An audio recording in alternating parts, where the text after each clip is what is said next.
Guys, Tarke here, and today we're going to be talking everything Ultimatum. Before we get into our league start stuff, let's just start off with streamer priority and bans to get it out of the way. Raiz, what's your take on streamer priority and bans? Yeah, I totally didn't discuss this with my stream about a million times. I mean, it's gonna be a harsh start if you start with me. Honestly, the streamer priority was probably the worst PR move that I could have possibly imagined, and the fact that it didn't click for them, how wrong and fucked up this was long term, especially considering the fact that I don't know, it sets this uneasy air of what if they do modify people's drops, and what if there really is priority, which there isn't. But just the sheer thought of that perspective, and the fact that I was one of those people that got in legit and then I still had it on my account, and when it kicked me off I asked for it to be removed, but then they still put it on my account and I didn't know that it was there. What else? The whole thing, just a really bad call. I do partially understand their decision because of the whole, they're paying a lot of streamers, so they wanted the streamers to get in, but I don't know, especially people new to the game and getting introduced to PoE through this, just disaster left and right in my eyes. John, who's tagging in next? Pain. I can go. No, I largely agree. I largely agree with Raiz. I didn't want to just be going I agree with everything he says, because I think it makes a lot of sense for someone who is not involved within with PoE within the actual league, someone who just needs to showcase and PR it. In that sense, that you just want to push someone through to make sure they can see within a given time frame, that makes sense. But for anyone who is actually actively playing a league, there can be no advantage, because it goes strictly against everything that they say in terms of pay to win as well, right? Because it's just the extension of that.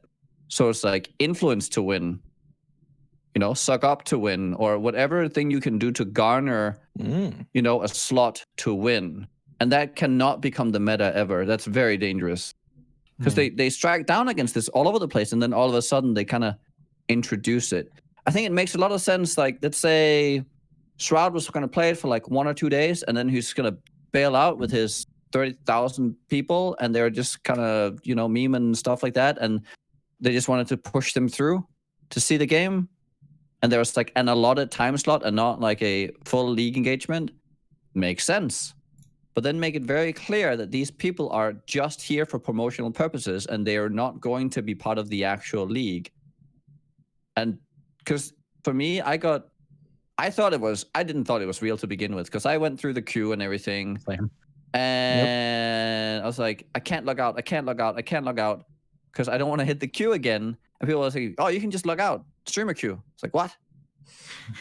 What? You're joking. No, I don't believe you. There's no way. Yep. I go out, I go in. Huh? And I was like, okay. I mean, I see it, because I was sponsored in that in the beginning as well. And it's that's even worse. Oh shit. Yeah, so I can't really it's hard for me, because what do they want me to do? What does ZiggyD want me to do in terms of, can I say no now? I don't know, but I messaged Bex and told her, hey, could you be so kind as to remove this? And then they did. It's about where you draw the line, because if we say, okay, somebody like Shroud, the example that you gave, it's fine if they have priority queue in this sort of situation. Let's posit that. Then that would mean that the reason that's fine is because they paid him money to promote the game, essentially, and they don't want to lose their investment. They don't want to burn all that money, like I think they said in the post. And yeah, I can see that reasoning, but then that means going forwards at league starts, they would be massively disincentivized to pay someone like Nugi or Raiz or any of the other bigger dedicated PoE streamers, because if they can't give you priority queue, that means that the money they're paying you is more at risk than the money they would be paying Shroud, if we're okay with giving Shroud priority queue but not giving you priority queue. So then that gets kind of fucky as to who where do you draw the line? Who gets invited? Do you then invite these people that are a risk? I mean, the whole thing is just, it's toxic in so many different angles. Yeah. And I think, like, because we talked about fairness, Nugi mentioned that a lot. I think the reality is that when it comes to Path of Exile, you know, if you've played the game for a long time, the longer you've played, the more knowledge you have, the more of an advantage you're going to have on league start.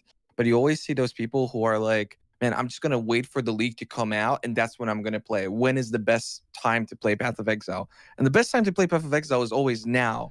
And I think preserving that kind of illusion of the fact that it truly is a fair start and everybody is on even ground, even though it really isn't there, but just having that mentality is what makes people come back to Path of Exile. So that fairness is like just so important on a league start.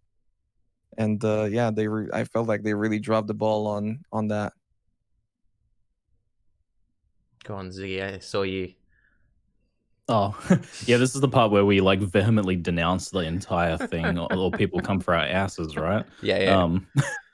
I look at the whole thing from the perspective of like, they want to make sure that people are streaming the game at league start, because there's like a bunch of people from outside the PoE community coming to look at the game on Twitch right now to see the new thing, and then they just see everyone in login queues. I was like, that's a bad look. So I was like, makes business sense for them, and it also makes sense for me to be like streaming and entertaining people. So that's why I stuck with the whole thing and just kept playing and kept streaming for people. So like, I feel like anyone thinks that I'm a threat in some sort of competitive PoE environment.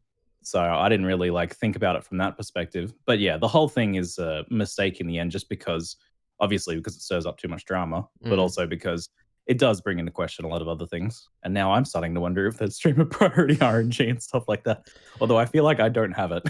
Well, see, this is the thing. So I made a video yesterday, and I kind of went with a clickbaity title. It was Ultimatum is rewarding, you are the problem. Because I've been having like insane rewards from the league mechanic. I know, I went like peak YouTuber.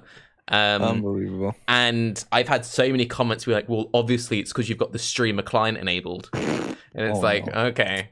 Another really good comment I saw, I think this is the best comment I've ever seen, was, Tarke, it's not fair because you play SSF, which is a smaller realm, and we all know that GGG tunes up the rewards based on the realm size.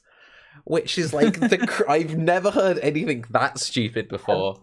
I guess they haven't played in private leagues? Yeah, I don't know. Or do they just think an Exalt drops every third map in a private The league? new meta is make one person private leagues, so you get infinite RNG.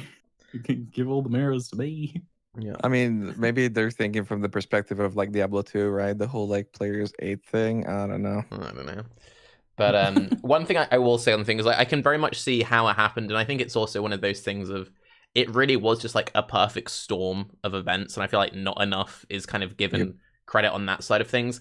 Like, we're used to having queue issues, but we've never had queues this bad. So they had like a massive tech issue, and they're still new to doing this whole sponsored streamer thing, so I think there should be like some slack given there. Like, this is only their second league of it, and you can tell that it was such like a rush system, because I didn't get streamer priority. The reason I didn't get streamer priority is they randomly decided, shit, okay, this is all blowing up, let's just make a list of people and just like throw everyone's stuff in there.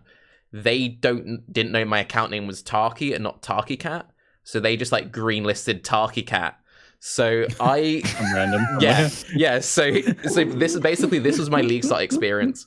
I was in queue for 20 minutes. I got in. I went to go back to town, crashed, got put into a 120k queue, and then I made like a short video on Twitter like, screw this is kind of bullshit, whatever. And then I got a message from Bex like, wait, your account name isn't Tarke Cat? And I'm like, no, it's Tarke. And it's like, oh, my bad, give me a minute. So then like my name manually got added back into it, and then 30 minutes later it's like, okay, if you relog now, you'll get to skip the queue. So I will just say on that front, because there was a lot of like, well, how comes X streamer has it and X streamer doesn't? Like, I know those people saying like with Lillian, whatever. And there was a lot of case of they just didn't know the account names of certain streamers. And like that just like goes to show how much of a panic, rush, let's kind of bash this out thing it was. So I think in their position, I would have done the same thing. I would have been like, oh shit, this is probably going to be a problem for the next hour or two, this queue thing, until we get it fixed out. Yeah. and everybody's like trying to watch the game. Everybody's getting frustrated. We've paid a bunch of like streamers to stream the game. Like, let's just quickly get everyone in so they can play, and then we'll sort it out later, and it won't even be a problem. If they had solved like the queue problems and login issues within an hour or two, probably no one would even be talking about this anymore. No one would really even have cared about the priority that much. Yeah. There would have been a few people kind of grumbling, but yeah, I can see how I would have done the exact same thing in this situation. Even though, you know, looking back, it's definitely like a bad approach to it.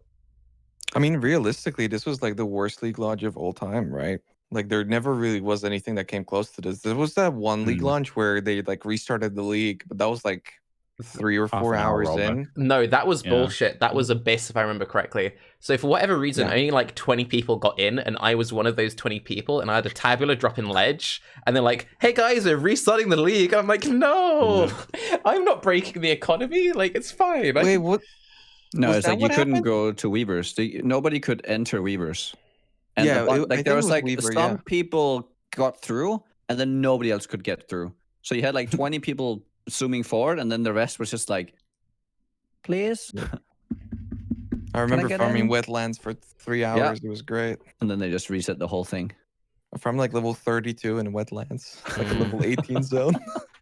It was great. I think it was like an 8 hour, because there's like there was a big reset, and then because I remember going to bed as well. A lot of people ended up going just to bed because we were just sitting there for a couple of hours, and then they finally reset it. So it was quite a while. Server resets are always kind of iffy though, because it's one of those things of, I'm not against the idea of a server reset, but I feel like if it goes past like the 3 hour mark, you then can't do it.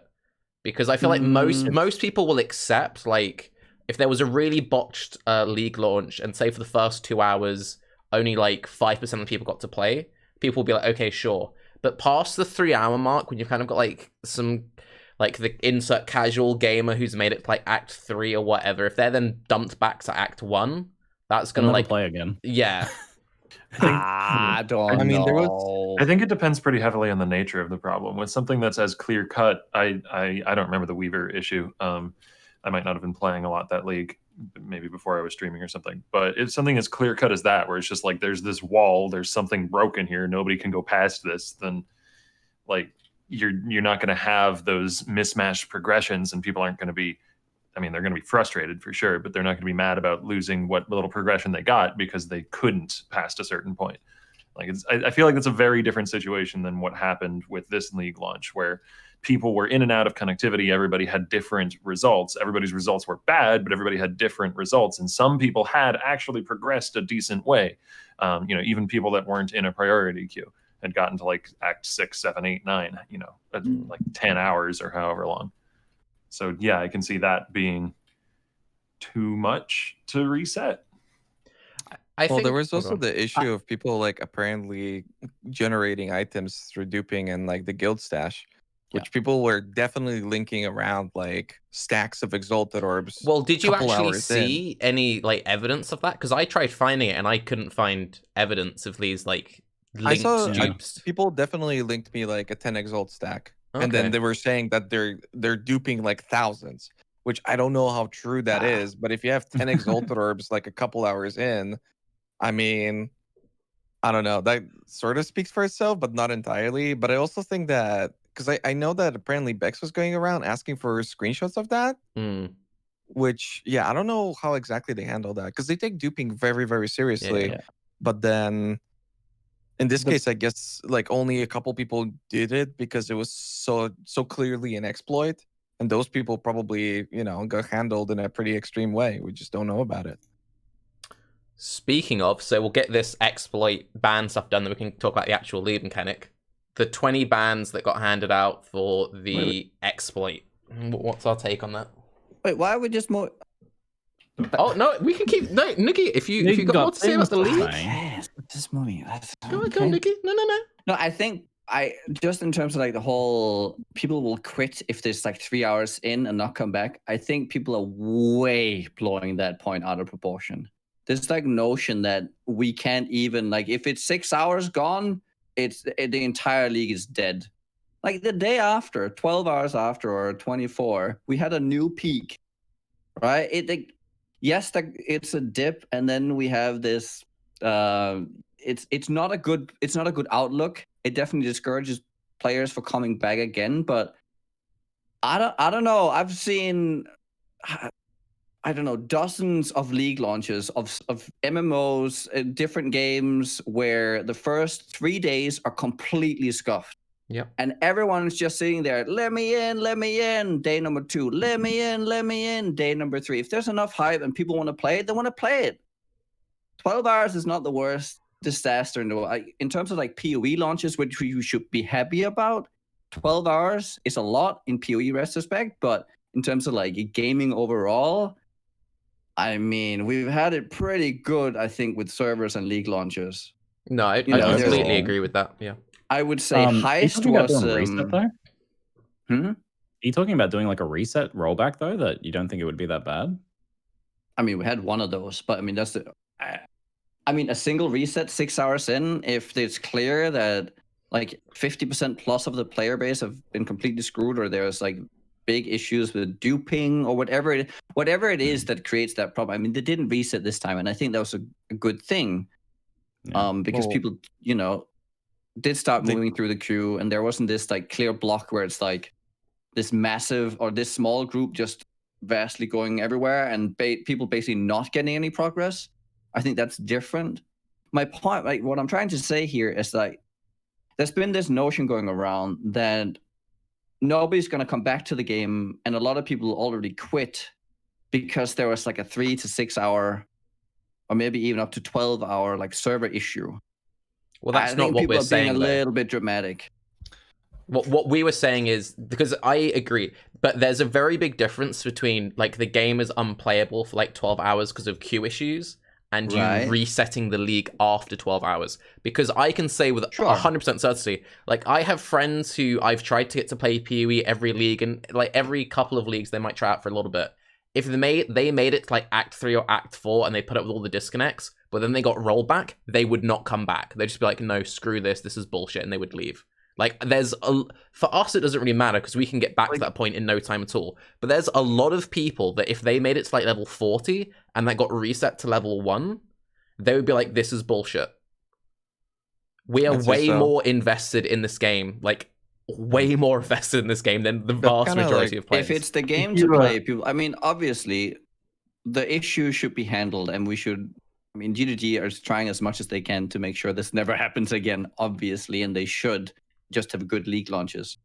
But I think if the game quality is high enough and there's enough, if the game offers enough good stuff out of it, people will play it regardless. They'll come back the next day. Yeah, I mean, I don't know. I don't really buy the they'll never come back or they're just done forever.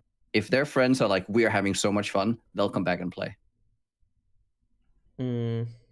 It's a sketchy point, honestly, because I mean, it's not something you should count on, obviously. So I'm not saying that ZiggyD should just like screw it, but you know, I don't think anyone thinks you're an advocate for bad league starts, Nugiyen. No.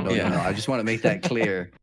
I'm advocating broken league starts. I think it's a good thing. I want players to lose their progress. I want rollbacks for no reason every 6 hours. I think like the amount of players who didn't want their shit rolled back versus the amount of players who did was like a 5-to-1 ratio, I'd say. I think for every player and I think that's what it boiled down to. And the big problem was too that it took like 16 hours or so to get it somewhat stable and functional, if it wasn't even more than that. I mean, that's a long time at that point. I think they just didn't know how to fix it. The way Chris described it was like, oh, we could have just done this nuclear take from the beginning, but we chose to not do it for 16 hours. I mean, yeah, it was 13 hours exactly, apparently. I mean, that's pretty extreme, you know? This nuclear take of taking the servers down for 40 minutes. It's one of those that things indicates that they just didn't know how to do it, right? That's how I think. I mean, it's what Ziggy said earlier. It's like, if you know going into it, like, we cannot fix this, it will take 14 hours, then yeah, you take the servers down for 40 minutes. But when you're in a situation of, we don't even really know what the problem is, let's just try and troubleshoot. Okay, we think we have the fix. Did that fix it? No. Damn, did this do the fix? I think it was 3 separate times they like put out updates saying, all right, we're implementing a fix. Yeah. All right, we're implementing a different fix. Like they were throwing stuff at the wall for a little bit there. And I don't know. I don't really blame them for immediately going or not immediately going for the most heavy-handed option. Yeah. So now that we've all said our bit, can we now talk about the bans? Yes. Okay. I've one more thing that I kind of wanted to put Go on. forward to see if anyone else has noticed it. But sorry. That's all right. But I don't think it's anything so dramatic as like the league launch day and things like that cause people, like tons of people, to quit and never come back or anything like that. But I've noticed a bit of a feeling, a vibe going around, if you will, that for people the first day kind of led to them not getting as invested as they usually do. And then there's like a slow roll-on effect where you didn't start out as invested, you don't kind of like get as sunk into the game, and that just kind of goes on, and the end result is a bunch of people not really getting kind of as into the game in general over time, and then kind of fading. Well, I it can didn't see feel that. like A lot of much people of a are feeling that reset, way. right? You just kind of went from ritual, which is like ultimatum. Like for me, I'm definitely one of those people where basically feels like I got a fresh start SSF, but like the game, I'm enjoying it as much as I did in ritual, which fortunately for me, it was quite a lot. But I know that there's a lot of Redditors right now who are like, oh, I'm never playing again. Woo, they ruined the game. See you guys Friday, you know? And those guys, you know. I think a large part of it as well. I mean, it's partially that ultimatum. I mean, I just confused the two names there. That ultimatum is not too much of a departure from a lot of other league mechanics we've seen, and most importantly, ritual, which is recent.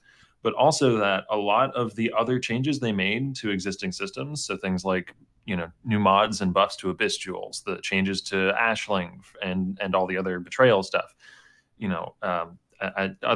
There's so many different little changes they made to all these different end game systems that don't really matter unless you've got a character together and you're at like level 90 plus and you're trying to perfect some gear or you're trying to grind some end game stuff.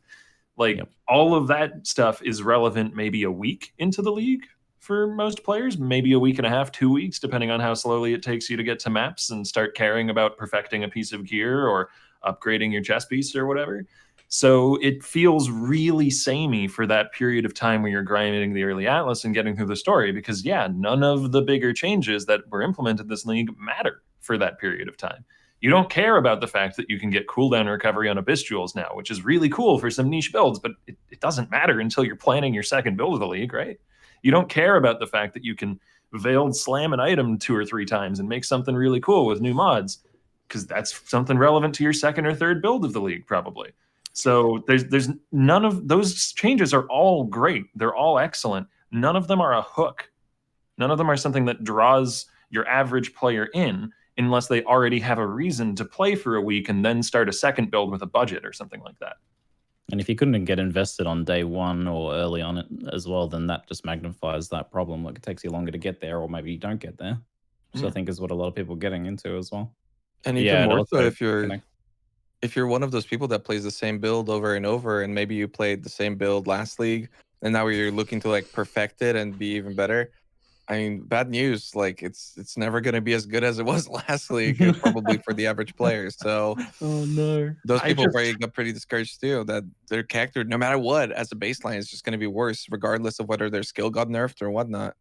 I just worry. It's such a reality. It's like your character will never be as good as Harvest League. I mean, character. that was my main take during Harvest League itself. As someone who always I always play at least one min-max course to carry build every league. It's like I've reached the peak of this. Like this will never get any. The only way this gets better is if they do like triple influenced items. Like that was my whole like take with it originally, and that was kind of my. I mean, I don't want to get into the Harvest thing right now, but like that is just the core problem with that system. Some people overreact to nerfs as well, like for the exact same reason, because it'll never be as good as it was when you played it before, even if it's only minor. If our concerns are founded here, and if this league sort of starts to peter out a little bit as a result of the somewhat flubbed league launch and the fact that the mechanic is fairly similar to previous ones and all of basically everything we just said, I worry that may be interpreted by GGG as, oh, revamping old league content doesn't really work to draw in players. Because revamping old League content, in my opinion, is very important to the long-term health of the game.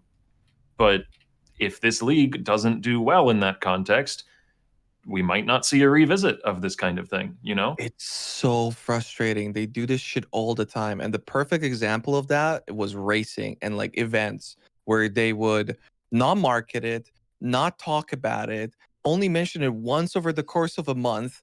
Nobody like would be genuinely interested because there's just no way to feasibly participate in this thing. And then they would go, "Oh, it just doesn't work. Lol. Like we're just not gonna do it again because it doesn't work."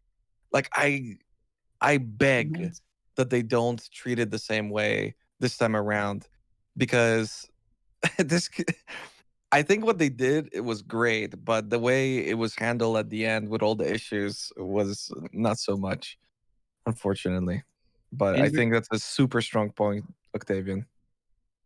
In regards to the whole revamping of the systems, one thing they've done, and one thing that, well, both done and not done, is they remove the bonus first and foremost, like the Awakener bonus, right? That you can start building towards. So that removed missions.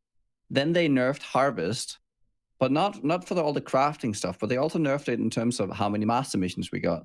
And then they nerfed the base master mission. So they introduced this like new master mission system that people will probably look towards as to, oh, I'll use this instead of Harvest this league.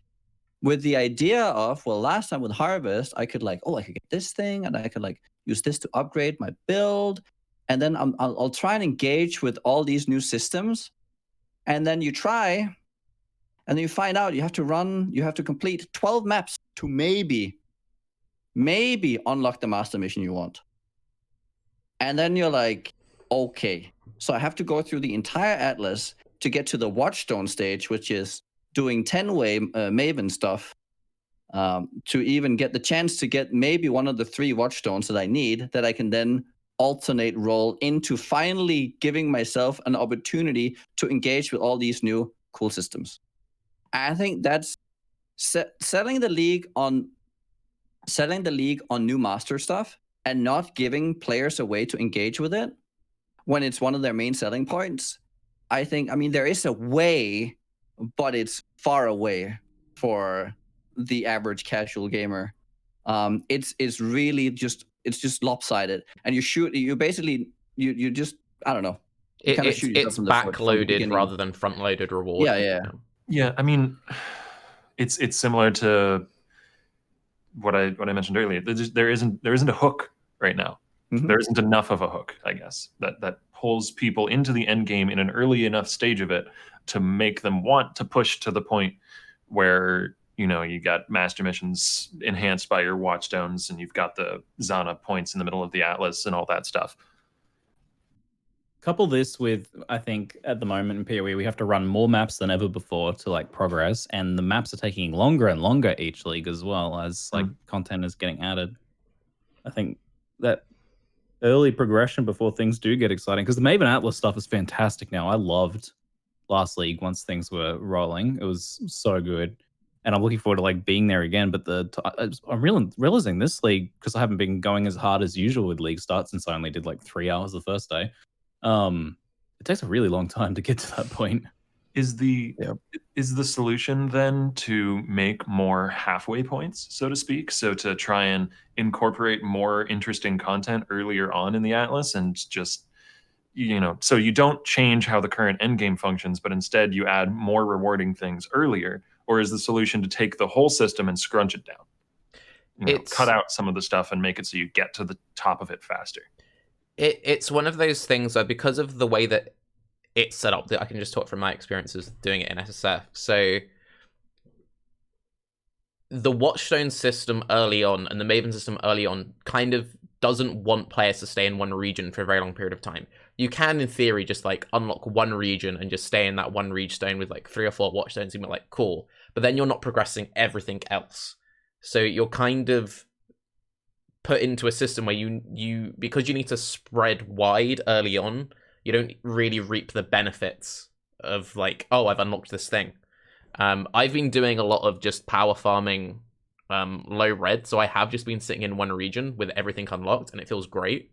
But then I haven't like set up my Atlas at all. I'm super behind in terms of watchstone progression. I've been getting really good rewards out of staying in this one like region with my Maven shit unlocked, but then it's like in terms of actual progression, I'm super far behind everyone else.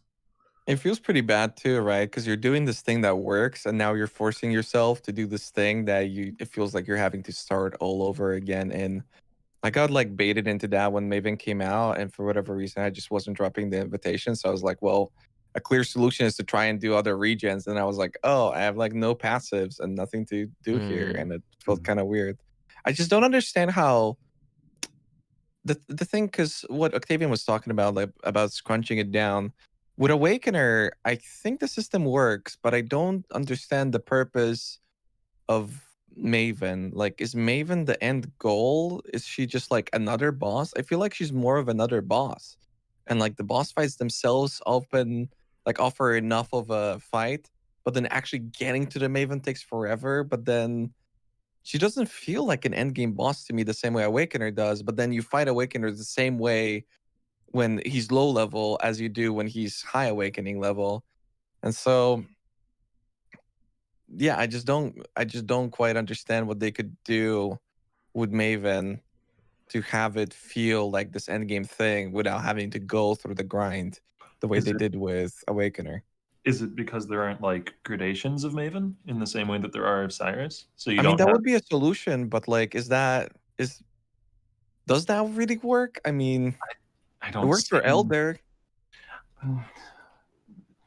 Kind You'd of. have to redesign some aspects of the Maven system entirely. I mean, you'd have to have either Maven keys to watchstones in the same way that Cyrus does, and so you know, more watchstones in your Atlas, more powerful or less powerful Maven, or you have, I guess, the old Elder solution.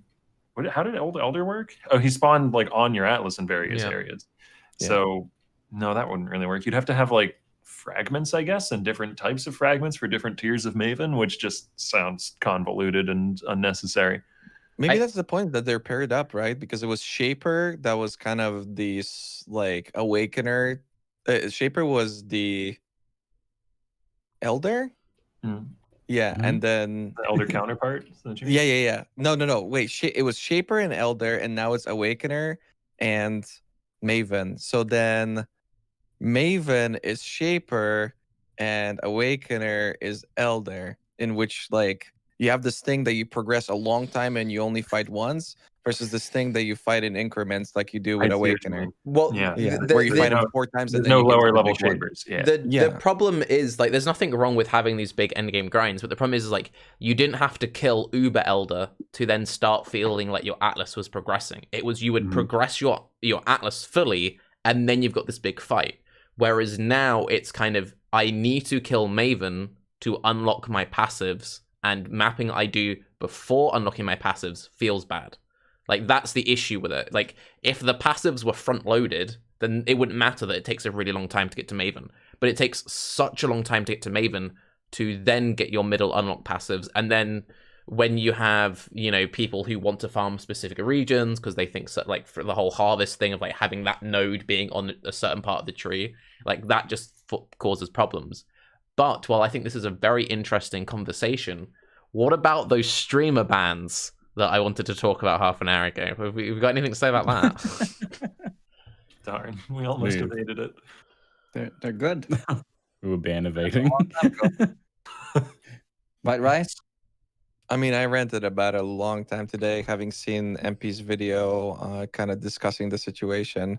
I mean, I don't want to go over it too much because it's kind of an odd subject. From my perspective, the bans were warranted. I think MP realizes that now, you know, the way the whole situation was handled from many angles was just, yeah, most unfortunate in his case. But then simultaneously, I do not want to give any like voice to the people that harassed him, that attacked him, the personal attacks, what was allowed on Reddit in terms of like actually, I mean, it was just really personal, and those were genuine attacks, genuine like death threats, and it was insane. And you know, people were trying to handle it as much as possible, but the degree of it was stunning. And now we're not talking about the 500 circle jerking Redditors that usually do this sort of thing. We're talking about a community like wide attack. And yeah, it was just fucking really disappointing. Because again, to me, I think criticism totally warranted. You know, whether you saw the whole thing as an exploit was one thing. To me, you know, it wasn't really an exploit, but he did like abuse it. But also, he didn't do it to the extent that some people described it, where he did it for hours and he was trying to fucking ruin the economy on the stuff. No, he did it 3 times. That was it. He found out one time, then he did it 3 times. He reported it. You know, a lot of his story probably got missed out. There was some communication, like among their team, when it came to this. I'm sure there's like more to it, but it really is very reminiscent to me. And I compare it to like the Alinity situation where she like put her cat behind her back and dropped it down like a meter down, and she fucking yeeted her cat out of a bazooka out the window to another country. It's like, no, you know, there's definitely a fuck up there, but the degree of it is not nearly as extreme as people are describing it, right? So that's kind of my TLDR, except it's long. Yep. I mean, Yeah, in terms of a absolutely, community yeah. response, I feel like this has been festering for a while now, and people weren't willing to, at least not a lot of people, were not too upfront about the harvest situation either. And it's kind of been growing a bit earlier as well. I can't really put like specifics on it, but I've definitely seen, you know, attacks towards GGG that people have just been like, yeah, but you just make the game better, right? But it's equally bad when it's against GG as it's when it's against, you know, a player. And I feel like there's just been this, people have just been accepting to be able to, I don't know, go beyond what's like reasonable amounts of criticism or even like threats within the community. I mean, there was on Twitter, and I mean streamers as well throughout the whole harvest thing were so inappropriate in the way that they were talking about developers and people and anyone who had either an opinion against or for. And I think if you wanted to change, well, then you can't just nitpick into the most extreme situations. You have to start actually looking at, you know, when someone's doing something against, you know, something you do. Yeah, I mean, to me, this subject is very near and dear to my heart because I would say that over the years, I've been really irresponsible in this case. And there were a couple situations where, without realizing it, I pushed the situation to like a point that I never wanted to go. But then it's still my responsibility to not do that. And so to see that on such a wild scale gives me, you know, a lot of perspective as to how I handled my own behavior in the past. And yeah, it was just really, really fucking disappointing. Yeah, for sure. And then also they should fucking ban the people who are encouraging the abuse, okay? The streamers, ban them. How come MP gets banned, Well, but those guys don't get banned? They were like, yeah, exploit, go do the thing. That's Why don't you keep that's doing what I it? wanted to say. I think the bans are bullshit because I have no problem with if you're like, okay, we're gonna ban people for promoting stuff, good, but then ban people for promoting stuff. I think it's actually complete bullshit that MP got banned. Meanwhile, you have people making videos saying, do this thing. I'm explaining exactly how to do it. You will not get banned. Do this. The video gets way more hits, way more traction than anyone who is watching MP do it 3 times. Like, I think that is complete and utter rubbish. Yep. And I spoke to GGG about it. And I was like, I think this isn't, but you know, I'm not the person handling who does and doesn't get, you know, the bans. Unfortunately. From the outside looking in, it can look rather inconsistent. And I mean, it is honestly rather inconsistent as to what is considered an exploit and what isn't. I would suggest to anyone who finds anything that looks remotely like an exploit that you report that as soon as possible. I don't know. You don't really want to, if you care about your PoE account and all that, you don't really want to risk this kind of thing because it is hard to tell as someone looking from the outside and being part of the community, like what counts. So Yeah, at the very I least, tested it. ask whether it's okay if you find something that looks questionable. Because like Hmm. something like, say, the ability to imprint sextants last league, which eventually got removed and has now been just nuked from orbit because of the changes with split beasts. But that you could argue is an exploit if you wanted to, but you could also argue it's two systems that are both working as intended that have an unintended consequence when put together. Which, like, arguably the Ultimatum stuff wasn't that. Ultimatum was just Ultimatum acting a way it wasn't supposed to. Yeah. There was no second system being used there in order to make Ultimatum do something weird. Whoa, It was okay, just I wouldn't. Ultimatum doing something it was never intended to do. Infinite I slot monsters. wouldn't agree with that. No? Like, not at all. No, I mean, they were in a group of people, and the mobs were spawning like normal, and then one person would step out of the portal, and it would keep spawning mobs while the duration wouldn't be decreasing, so you could spawn a lot of mobs. But they were dealing with you can replicate that solo. Like it's not like a stretch. Yeah, you can do it Yeah. solo. Do the mobs keep spawning? Yeah. I never tried. Yes. Do the mobs keep spawning even if you step out? Yeah. Like new waves spawn, Mhm. not just the existing ones? Okay.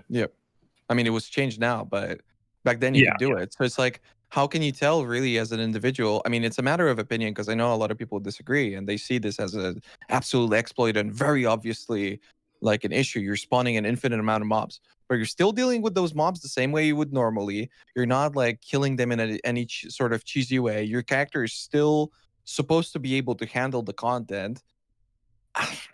Again, to me, definitely something to be careful of and cautious. The way you described it, Octavian, where it's like this thing that you should really consider whether this should be working this way, but I think simultaneously, I don't know, man. I think the They- closest comparison is actually, I probably shouldn't have brought up imprint beasts because they're strelatively different. I think the closest comparison is actually in Heist League, the XP farming Yeah. strats that people were doing with the There you robots. go. Yeah. Like that though did have a hard cap, I believe, because I think they stopped giving XP after 3 waves, and I'm surprised. Or But after 3 respawns. Ultimatum has a hard cap. Like with a timer, Did mobs it stop as well? spawning. Yeah, it's Okay. the problem was like the mobs stop spawning, but after 4 minutes you've killed so many, you've like caused so much loot strain on the servers. You're like just basically just like wrecking the servers. So And the also hard just to cap was- clarify, because some people got confused earlier in chat, I don't have an issue with MP being banned. I have an issue with other people not being banned, publicizing it way more than MP did on his stream. If they want to ban MP, that's fine, but then ban everyone who did it. And that inconsistency is what I have a problem with. I'm sorry, Octavian. I think there's,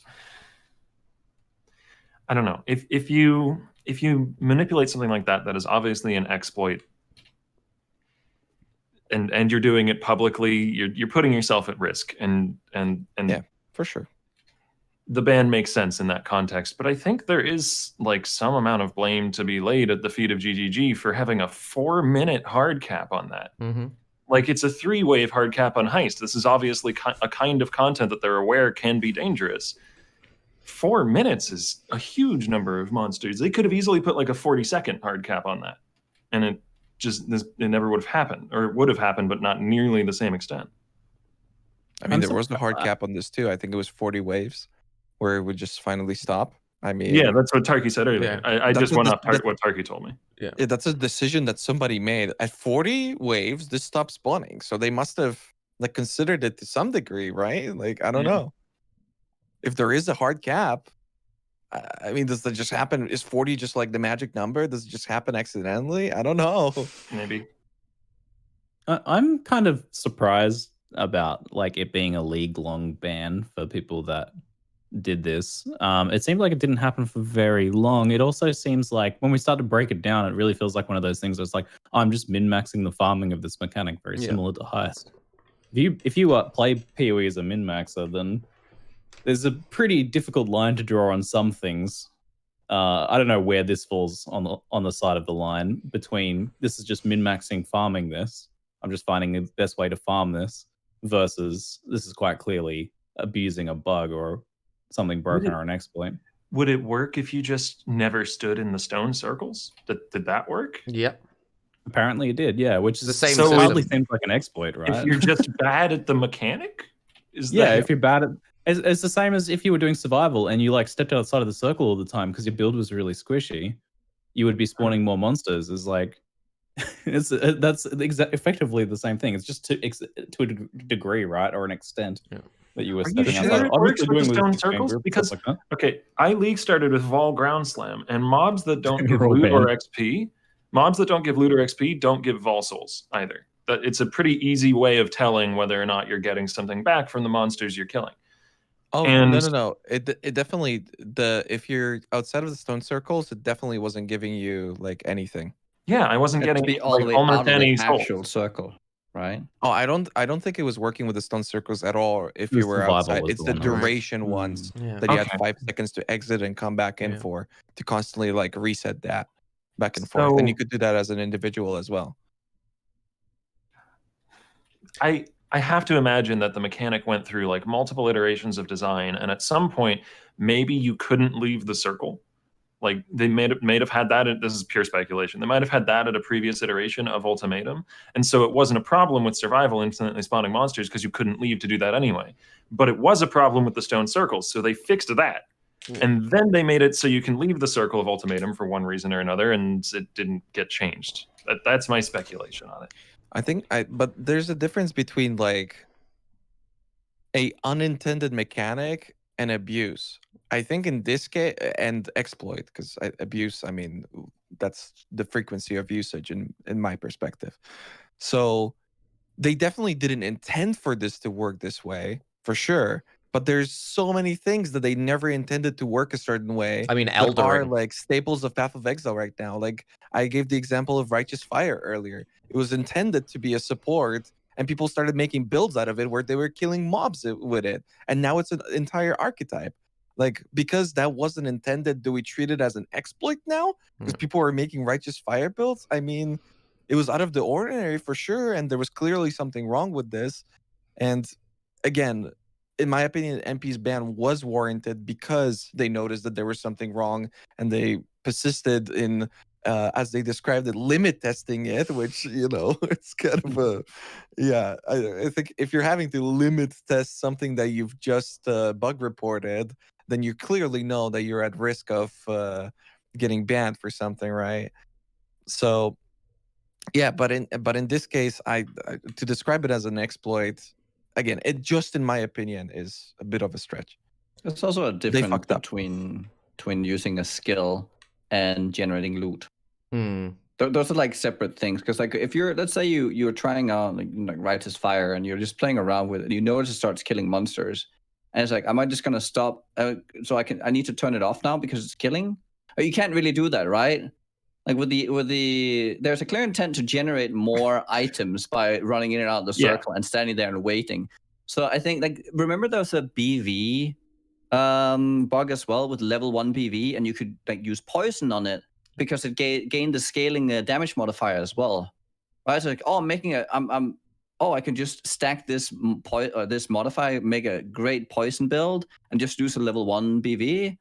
It's like, was that an exploit? Like you make it a really powerful character, but it was like that's a different line, I think, versus what was it, the League Stones, where you could dupe them or generate monsters infinitely, basically. Like there's a different level between monster generation and item generation, and then playing the game.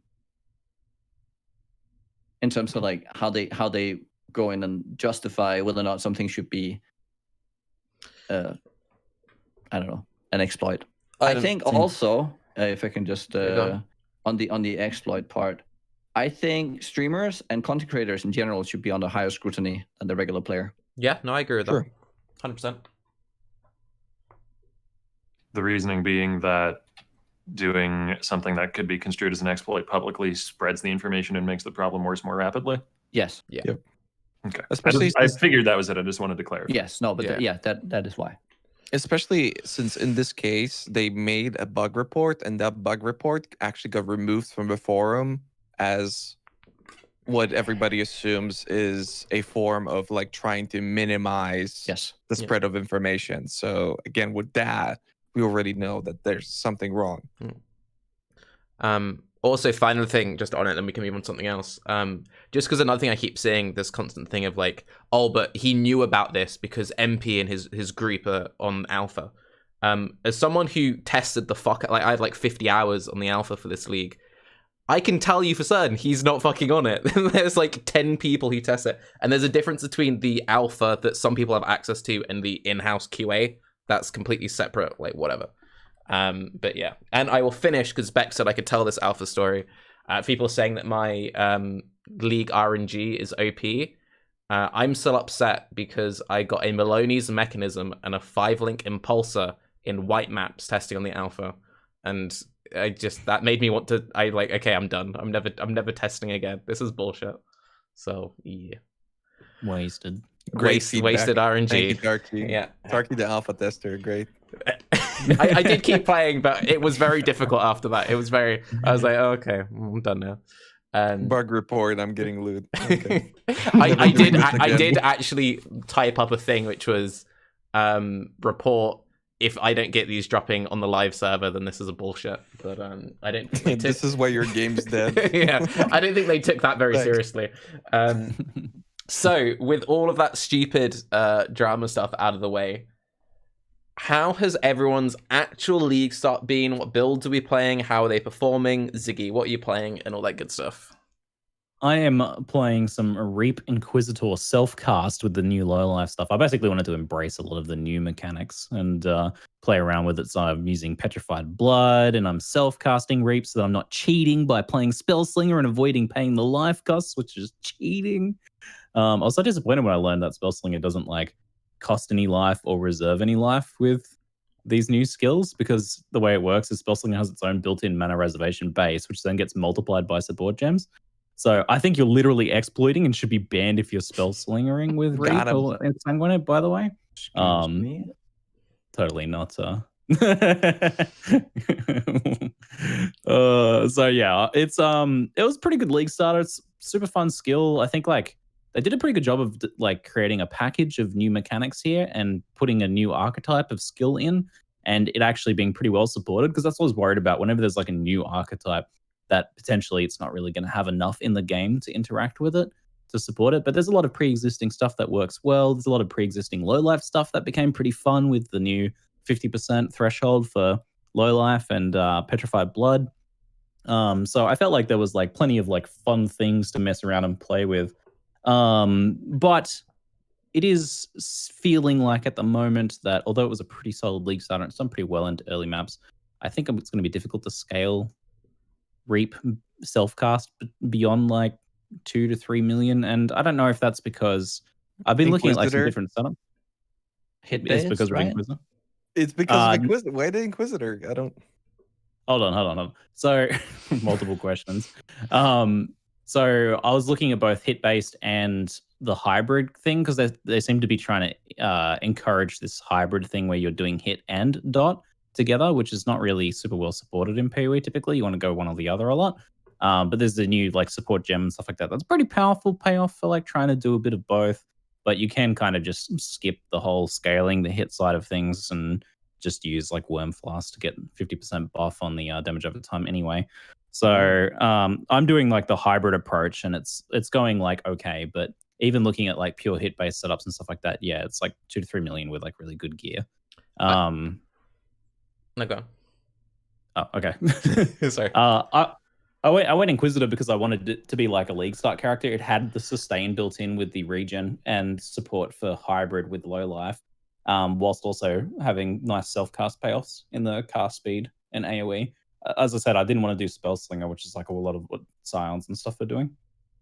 And so for League Star, I wanted that built-in regen and stuff, which I really can't complain about. Like extremely survivable character and ultimatums and stuff like that has been fantastic, as well as like good enough damage so far. I just I'm losing motivation to push it much further because I don't really see it having a super high ceiling anyway without a lot of effort. But Amy's playing Exsanguinate Traps because we've been co-oping the whole way, and that's looking really good. Exsanguinate seems like the new arc trap in a way. The chaining looks super satisfying, and power-wise seems pretty solid. Seems to scale a little bit better than Reap. I've been getting a bunch of people telling me like math, and I'm no expert on that, but apparently like Sanguinate ends up being a little bit better than Reap, even self-cast, where Reaps should probably come out ahead because of the corrupting blood stacks, or the blood charges stacks. So I'm a little unsure of how they balanced against each other. That's not entirely. That's like a half truth, I would say, because Reap you just need to cast once every its full duration, where you need to cast Exsanguinate 3 times its full duration. So if you're depending on how you're playing, whether or not you're if you can just afford to stand completely still and just keep casting, and you have enough cast speed and all that, then sure, Exsanguinate comes out a little higher because you need 3 stacks versus the 1 stack that just kind of, keeps going.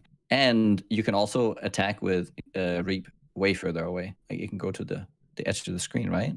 Versus having you to be like, you can off screen with it, especially with Cascade, but that's kind of like tempered by the fact that if you're not using Cascade, you'll miss mobs that are moving towards you, because it doesn't have a dead spot like everyone's saying, because it's actually just like it's a solid AoE. There's not like a random circle in the middle that doesn't hit things. But what happens is you target a monster, and if they're moving forwards fast enough towards you, they'll come behind AoE, because it's not a big circle, but rather more of a D shape. So you'll end up missing with it a bunch, which feels really frustrating. So I've used Cascade, which is fantastic on it. But I wouldn't want to like play it without Cascade. So whereas I don't know, I think Chain is more powerful in comparison. So like, yes, you can off screen with it, but Chain Exsanguinate probably is stronger. It was definitely stronger clear, especially if you're dumping them on traps or something like that. What's that? It's the more well-balanced skill that does like everything you want it to. Yeah. I was going to ask what you thought about the damage cone, because Reap does have a very unintuitive damage cone, especially with the visual, because that was my issue with it. Whereas like from the visual, you'd assume it's a big 360, but it's not. It's like I wouldn't say it's a weird, D, it's more like a cutout of a pie or something. It's got like a little bit missing. It's like it's weird because like you take something like Cleave, right, which is similar but focused on your character because it's a melee skill, and you'll never miss with that because the monsters run up to you, and then try and attack you, and then you're cleaving in melee. But then you like take that same melee skill, and then you're able to project it at range, and then all of a sudden it becomes a problem. So it's kind of, I don't know, that's just a weird thing. Take like a melee thing that works in melee and doesn't work as well out of melee, oddly enough. I was talking to Harishi about that. I was saying that it would feel better if it was forced to be cast on my character, which I don't think I would ever normally say about a skill in Path of Exile before. That I want less right. So have you played with Reprise? No, I was gonna ask you guys about it. Trust me, play it and you'll know exactly what it takes a really long time to kind of get used to it. Because when I was playing around with it, I wasn't using Cascade. And I've played Sweep before. You're telling me that it's supposed to work like Sweep? No, so you would like it to, but it doesn't. If it played like Sweep, it would feel better. So okay, basically that's what you're telling me. I heard that correctly. Yes. Mm-hmm. So basically, Raiz, the damage cone is sort of like that. So what will often happen is when you click on an enemy, as Ziggy says, if that enemy in the middle moves forward ever so slightly, you miss it. So it's just you eventually get used to it, but it's a whole thing. It's like a windscreen wiper. Yeah. The radius is also quite small. It's not the largest AoE, which makes it even harder because you can only scale it so 75%, it's not that big. Yeah. Okay, well then, because my big thing was I thought these skills are going to be the sort of thing that you can kind of, like a league starter, not a pretty good all the way through, and then like the top end kind of ends up falling off. Like if you, is that how it worked out? Was the gearing fun? Like, could you recommend the new like blood archetype as this? I mean, if you go like Insanguate and stuff, like you'll get through all the content. Sorry, I'll let you go on. Yeah. I mean, that's basically what I'm saying is like I actually am pretty impressed with the entire package as a whole. Like I think ZiggyD did a pretty good job of creating fairly well balanced skills this time, as opposed to other league starts where we've gotten skills where they were a big mistake to start as. I was like, I don't think you would have like really regretted starting the new skills this time. This isn't whatever that lightning skill was. Everyone regretted rolling. Like these are pretty good. You can certainly get through all the content on them, and they're pretty fun. It's a fun package. You get lots of fun mechanics to play around with. Petrified Blood's really cool, and there's lots of fun budget payoffs that you can interact with. So overall, like pretty good. Give it a go for sure. It's no crackling lance or stormbind. I think far as you league might starting. quite like it, Raiz, because so when my experience with them, I was kind of like, oh, these feel really weak. I don't understand why you'd pick them compared to the other dot archetypes, because like with the cold dot, you've got the chill. With ignite, you've got prolif. With chaos dot, you've got so many amazing skills. You've got like ED regen. But I feel like if you think about it from the point of view of it's the most consistent dot, because there's no like I need to maintain EE or EO or get wither stacks. Like it's just consistent. It just does its whole thing. Why do you think bleed is so good? Exactly, right? So it's just like when you do want to push that insane level of gear, you're gonna have like the cluster jewels. You're gonna have the good gear to like really push up to this highest thing. But it is so much more consistent that I feel like it's actually like gotten quite a good niche for it. I don't know if you would agree with that, Nugi, having played your Exanuate character. I think you're underestimating the power of the skill. That's what I'm hearing. I'm hearing a lot of like, I don't know how far we can get it. It's very good. You can take it quite far. It has really good damage scaling, or you can slap so many different auras on there. I think the main issue this thing has, and I think this is an issue for a lot of builds in PoE, is the goddamn cluster jewels, and how much of certain builds' power are just locked behind that thing. And yeah, that's like my main issue. Oh, go ahead. Finish your thought.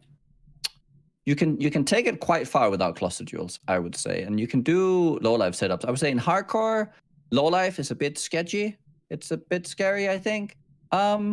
Especially once you get into like end game boss fighting, because there's a lot of bursty dot, and you're not very happy against that. But other than that, I mean, you without too much problems can push 1-2 million dot damage. That's quite with like full block builds and all that, with like 8,000 plus effective, or like and 8 people. It's consistency very good. being key, right? Yeah, Because that's Exsanguinate with what chain. really sold just, me on it. if you get good cast speed, just like poop, like, and the whole screen just goes, and they're dead.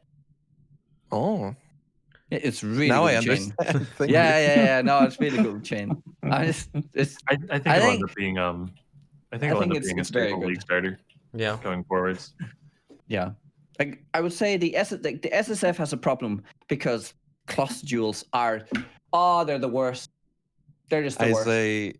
As a damage over time main, I mean, I feel you on that. Especially, on SSF, it's every time. All damage over time really benefits a lot from cluster jewels, despite As like mediums. the double nerf that they've already inflicted on it. yeah. But I mean, it's because the passive tree doesn't have nearly as much support as the cluster jewels do. Like the cluster jewel numbers could be, I don't know, 2/3 what they are even now after nerfs, but they're bigger numbers than the numbers that don't exist elsewhere. And they Like, offer they did really add a nice couple good utility. wheels. I don't want to say there's literally nothing. The new Fizz dot wheels they added near like the duelist very good. Marauder / Templar area. Those ones are pretty good, but that is like 3 wheels, right? There's one between Marauder Duelist and then 2 between Marauder Templar. Yeah. And some builds probably can't even stretch down to Duelist if you're doing something on the top of the tree with it. Yeah, those. Like the Scions can maybe get all of them. If you're going down to Duelist to get like the instant War Cry or something for instant Enduring Cry, I could see that being good.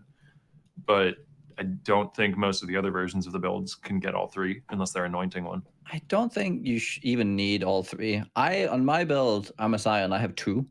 I don't even go down to the bottom left one. You can get a lot of. I mean, you can get global damage. You can go to Shadow. You could be Elementalist with golems. You could be Necromancer with minion damage. I mean, there's a lot of. You could get cluster jewels. Yes, you could get cluster jewels. You could be a trickster with the dot nodes there. I mean, there's a lot of options for this skill. And since auras, I think people are sleeping a little bit on this aura. This like idea that you're getting like this, like, oh, you're not paying the cost of the but you're paying a massive cost by going Spellslinger. Oh, Spellslinger is such a fucking mistake for these abilities. It is very good if you are zooming fast maps. I think one build that's probably one of the I could see it being one of the fastest zoomers would be Gladiator with you dot everything up with bleeds, and then they die to all the fist degens. And so you KB the entire screen, and they just go. Isn't that That's was it the Soul Self on hardcore or softcore race? Yes, like, one of those Tower races. Bra, I think, was the one who got first with that build. build. Yeah, I thought Sis was gonna play it. He talked about it. It was a really good idea. Just having the pop. It's really fast. Doing that on a Glad works, but like I've seen a lot of people doing like Trickster Spellslinger, and they haven't really been like the only way they take advantage of it is like, oh, I frenzy and the spells happen. Like, it's such a massive waste when you think about it, because as Nugi says, they've got all these auras that scale it. But also, I feel like people kind of sleep on the fact that they're blood magic spells, and the fact that you spend your life, that's a good thing, because it means you can reserve all of your mana. So if you're then going to waste your entire mana pool with spell slinging, it's like, well, what was the point of that? Like, you should be playing any other ability. It's the lethargic cast speed that pushes people away from self-casting. But there's ways and means of getting past that. Things like Unleash are pretty useful.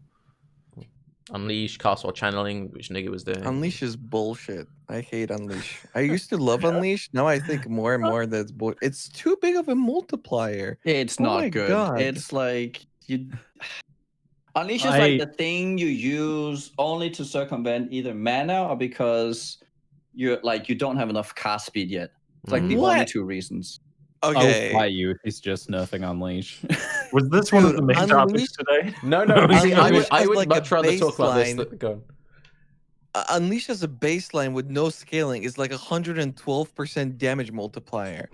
And it's super easy to scale it too. It's ridiculous. You have to use it on a self-caster. Otherwise you're throwing, unless you're like pledging or something. Why do you think nobody plays self-cast? What do you think nobody plays self-cast on Leash? Why do you think everyone plays Spell Echo eventually?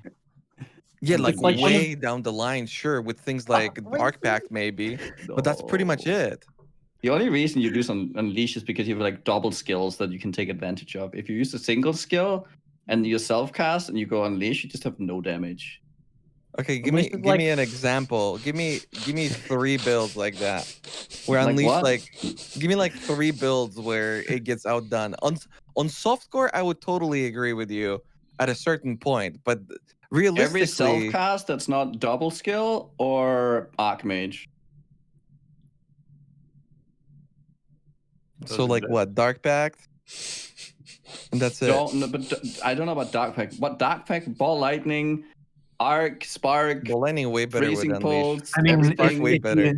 If you have a really good Vol skill, especially because those were buffed, Unleash doesn't do shit for that, so that's a reason to move away from Unleash. But you also probably wouldn't want Spell Echo, because that doesn't work with Vol skills. Double true.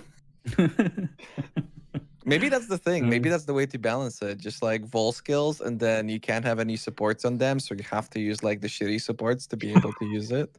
I mean, I do that with the Flame Blast, where infused channeling is really good, but I go with like a shittier thing so that it affects my Vol Flame Blast, except for Vol Blight.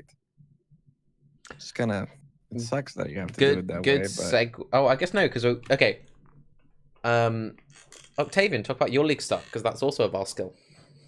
Yeah, so I league started with a Slayer Ground Slam that I think I was a little too out of left field with in a few ways. I think probably the best approach to a Ground Slam / Vol Ground Slam build, having seen a number of them now and having played the Slayer variant that I did, is either Champion, or a Berserker if you want to push higher damage with an RT setup and have it more consistent. Because I went a crit Slayer route, which got me through to endgame, and I did T16 Conquerors, and I did Shaper and Elder Guardians and stuff like that, so it did handle it, but it felt really bad whenever I did a regular Ground Slam that didn't crit, because if I did a Vol Ground Slam that did crit, it would just obliterate anything it touched, and then after that I do a regular Ground Slam and it doesn't crit, and it's like, dink, I did nothing. So with Vol Ground Slam, I would recommend RT builds over crit builds, even if their potential damage ceiling is significantly lower, just because that consistency is really, really important. But the build was effective. Vol Ground Slam is amazing for ultimatums because stun is amazing for ultimatums. And Slayer was really nice for ultimatums too, because 20% cull versus the big, thick rare boys is really, really good. So it was a pretty fun league starter. I'm actually much more excited about my second build though, Go on. which is an extremely exciting concept. It's Archmage Cremation. Ooh. Oh, But wait a really minute. though, but spicy because I'm using Trinity and I'm a Scion and I'm dodge based, not block based.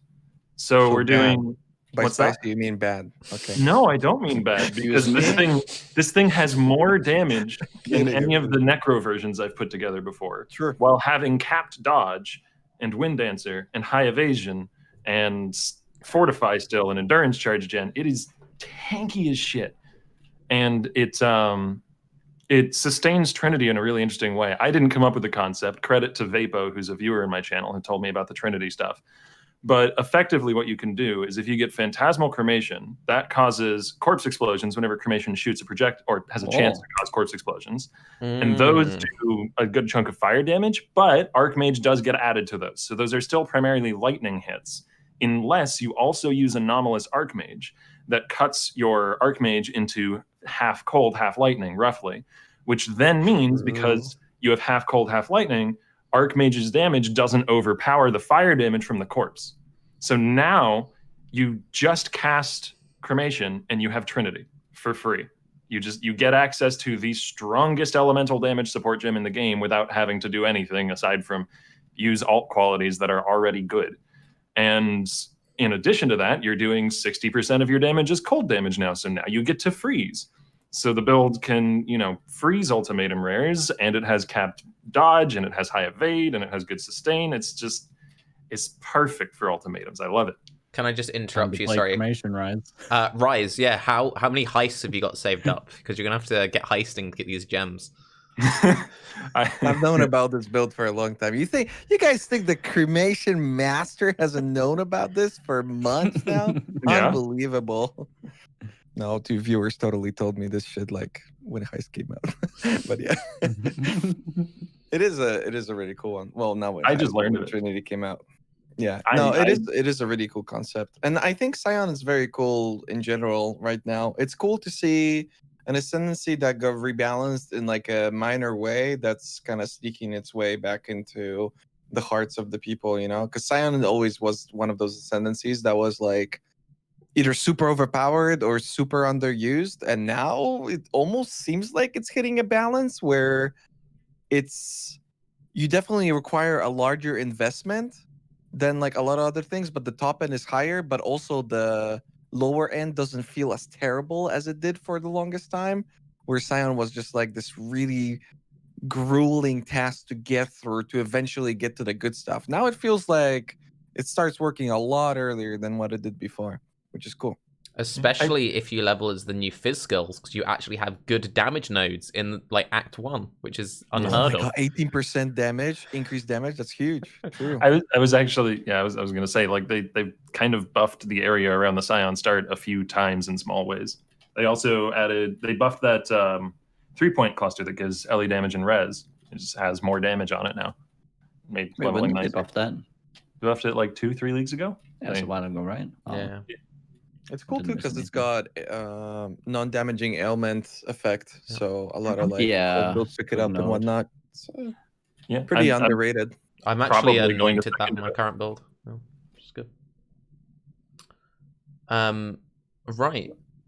Nugi, you said that you had a build that you were excited to reroll into. Yes. It is Archmage Cremation Trap. Would No, it's Unleash. not. But Unleash. Okay. Yeah. No, actually, I think. Okay, I've thought about it. Okay, actually, having thought about it a little bit, I think I might roll Lightning Strike Raider. Oh, that'd be fun. I saw someone with like double claw Fuck might yeah. do that. So the thing is, right? I really like Trinity, and I like the. I was really conflicted last league whether or not I wanted to do Pathfinder or Raider with this build. I think to start with, it's better as a Raider because I did actually roll something very similar to this last league on a Pathfinder, and it actually had pretty good scaling, it seemed.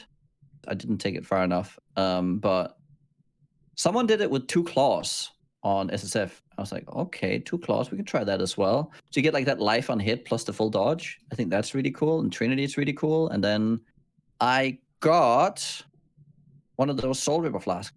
Ooh.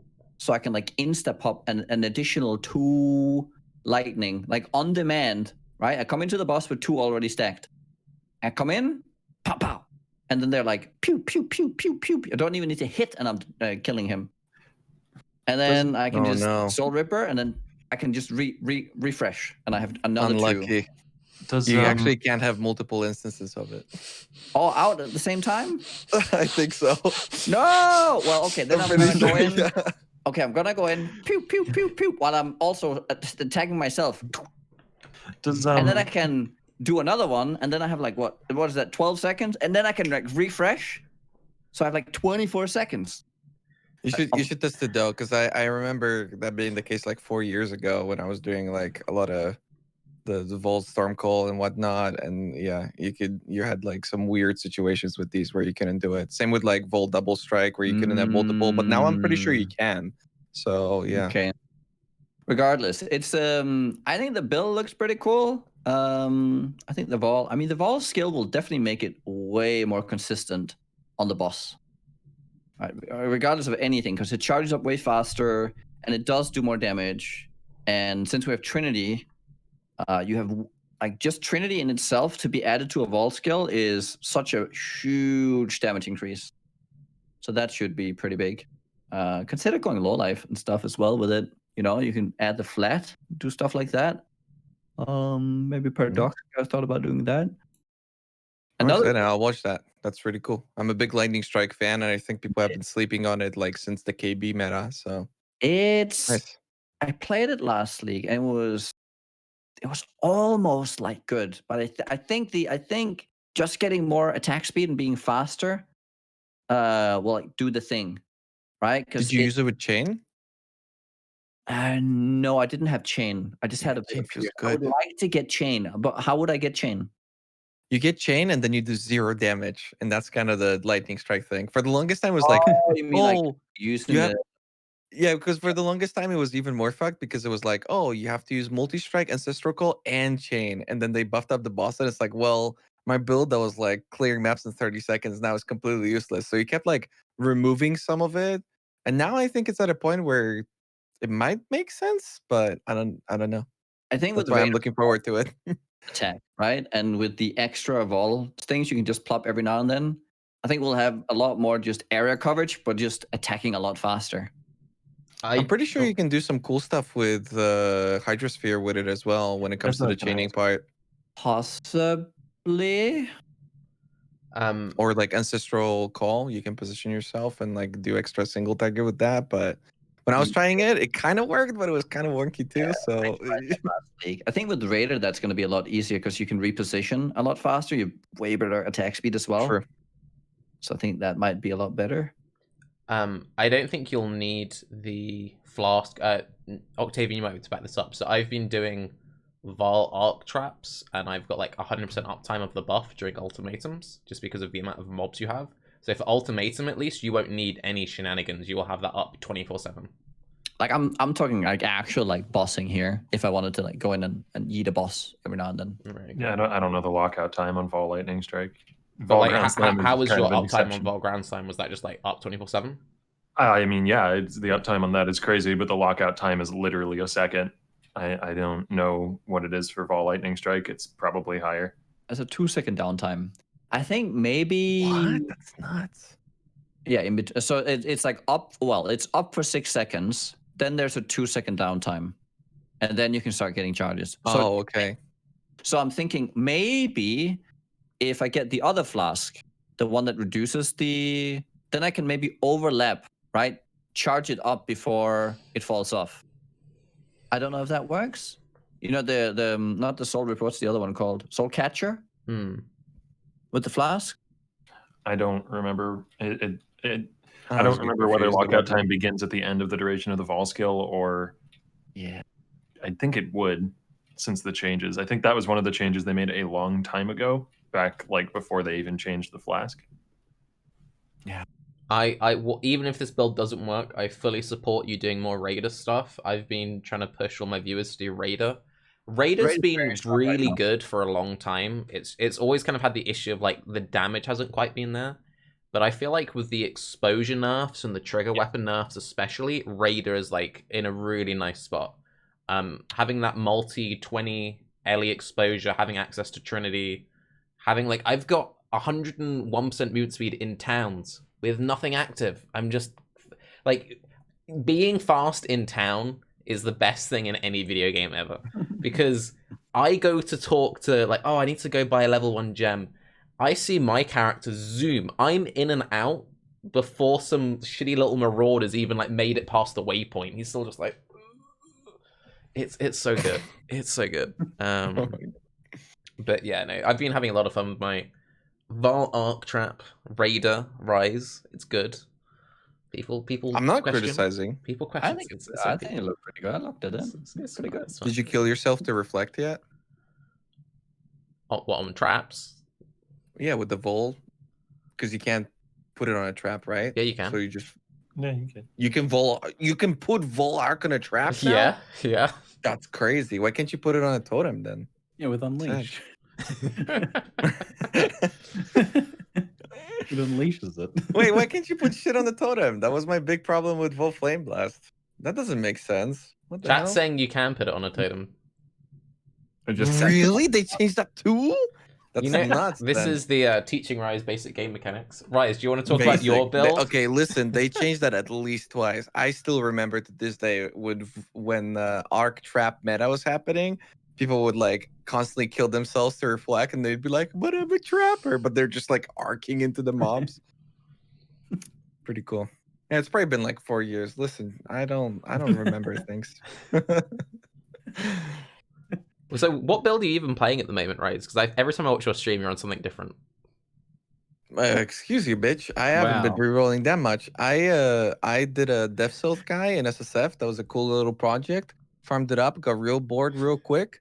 Death Souls is really fucking good though. Yeah. Really good. I can wholeheartedly recommend it. Even for hardcore, I knew that it's gonna be nice, but it's real nice, especially since it works with the life tap stuff instead of Arcane Surge and whatnot. It's really nice. And then I rerolled the Flame Blast guy, which was really cool because Vol Flame Blast is like the sickest skill in the entire game, and you could get your ignite duration long enough so that it exceeds the duration of like your soul prevention. So you would just Vol Flame Blast in the middle of an ultimatum, and then the ultimatum would just always burn and everything would die instantly. So you would never even see any mobs. But then I Went surfing. I went surfing. Yeah, I mean I was fucking around with Divine Ire too, and I went surfing. I looked away, and I told boss I ran. Oh, you What didn't is see the that? rip, Octavian? Oh, you're missing out. Oh, Eric, that's listen, a Please I relive your am a- pain. Show I'm a degenerate, so I look at bosses when they're melting from my dots, right? And basically what happened, I was looking at the Atoll boss as he was melting, but I happened to also click away with my character as it was double boss, and it released a wave. At least one of those waves critted. We know that. And I perfectly ran exactly alongside the wave, getting hit like 17 or 18 times or something like that. We're gonna make a bounty out of that for the gauntlet. Try and get hit by the wave 18 times, because I tried my fucking hardest to replicate this in softcore after this situation, after I died, and I could not do it for the life of me. I tried so hard to do this.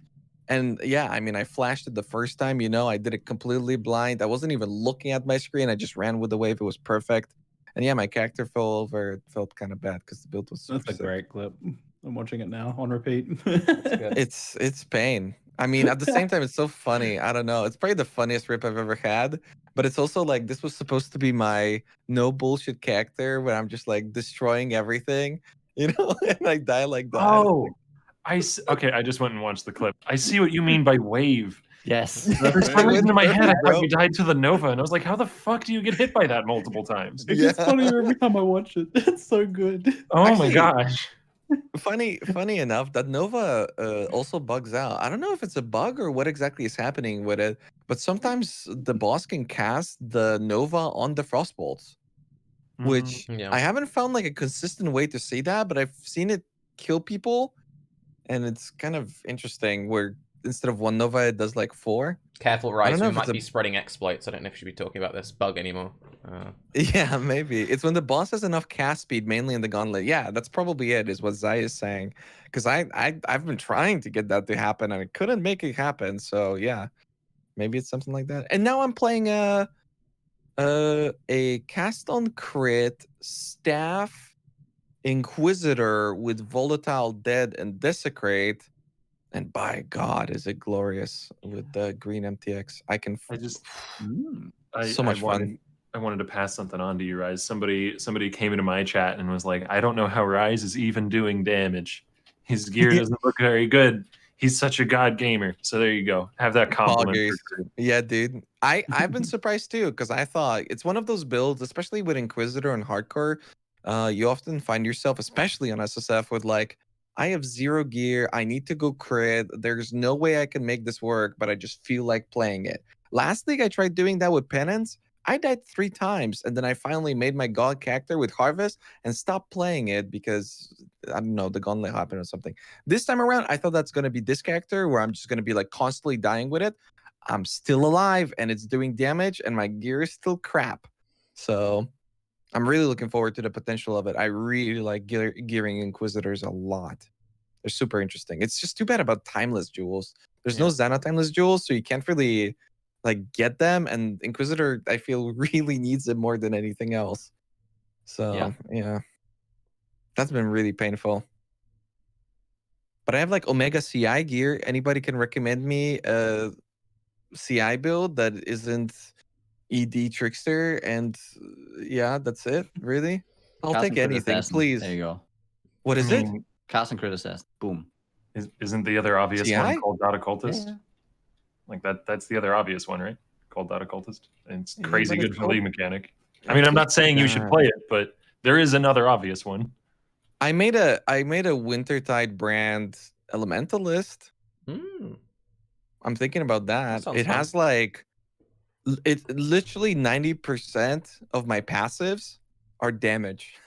On Because I'm trying to make Wintertide work. I don't know if it's Oh, gonna God. work, but I hope on, so. on the topic, very tangentially, of Cold Dot, putting Vortex on left mouse button on like every build that I've played so far this league is really nice for ultimatums, by the way, because you just drop them as you run and it chills all the rare monsters very consistently if you're running in circles. So if you have a spare socket and you don't need something on left mouse, do that. Yep. I think I did that on my Red DD. Good tip. Yep. And you just freeze everything every now and then. Because you're like full crit true. anyways. Yeah. Oh fuck, I should do that. You'd be surprised how many things you end up freezing. I had cast and damage taken stuff as well, like cold snap, and it's like everything. Oh, okay. Guess it died. Oh, are we doing utility tips? Void Sphere is very good in ultimatums as well, especially if you're playing one of the new Fizz skills, because you get some scaling for it, and it applies Corrupting Fever, and you can put Curse on Hit on it, and it pulses away and sucks everything in the ultimatum, and then you just like group them all up, and if you have any sort of explosions or anything like that, it's going to be even better. And then they can't run at you when you're trying to reap them. It's true. Awesome still so you can reap. Perfect. This is a good tip for the softcore players, because everyone in hardcore is already doing it. Just add Enduring Cry to your build, and suddenly your build has Sustain. I don't know why more people don't. I feel like it's one of those skills now. It just feels kind of mandatory. Yeah, Enduring click the Cry. button though. So good. Disgusting. So good. Sockets are hard right now. It's hard to fit all the things in you want.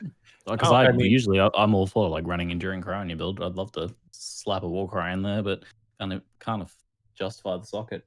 If we're talking about cool defensive layers, let me just ruin a market for myself in hardcore trade for no reason. So there's this new mod on Abyss Jules that's got a weighting of 100. So it's really hard to hit, but it's amazing. It gives you 20% chance to avoid being stunned. That's the mod. If you get enough Abyss Jules, you can get stun immunity on any build. It's true. that rare. I was trying It's to do that on very my deck, rare. so It's that's very why I rare. wasn't getting it. I didn't look it up. I was like, surely I can get it. Lol. I looked. Turns I out looked. not so much. I looked for it on Hardcore Trade, and there were 8 of them, and I bought 4 of them. So now there's probably like 5. But yeah, it's really powerful if you have, especially if you can incidentally get any stun avoid on the tree. Like if on Like my build, for Ranger or instance, something. I pick up the Ranger notes. Yeah, that's what, like Yeah. 28% chance to avoid stun between those two. If you get the third one, it's 36%. So you just need like 3 or 4 really well rolled Jules. You can even throw them in a Darkness Enthroned, which with newly buffed Abyss Jules is a really good belt. Pretty good. So, you get, what is that, 60% chance to avoid stuns out of your belt slot unconditionally, I was thinking about doing alongside this for my life, build. potentially res and stuff. And good luck rolling the Jewels. Yeah, that build was really nuts for summoners. It's probably the reason why every Abyss Jewel got buffed, but then the Fizz ones for summoners got nerfed. So they're pretty too good with that belt. That's one thing I actually wanted to do before we go into actually talk about Ultimatum, which we've done a very good job of not really talking about, even though we're an hour and 40 minutes into this podcast.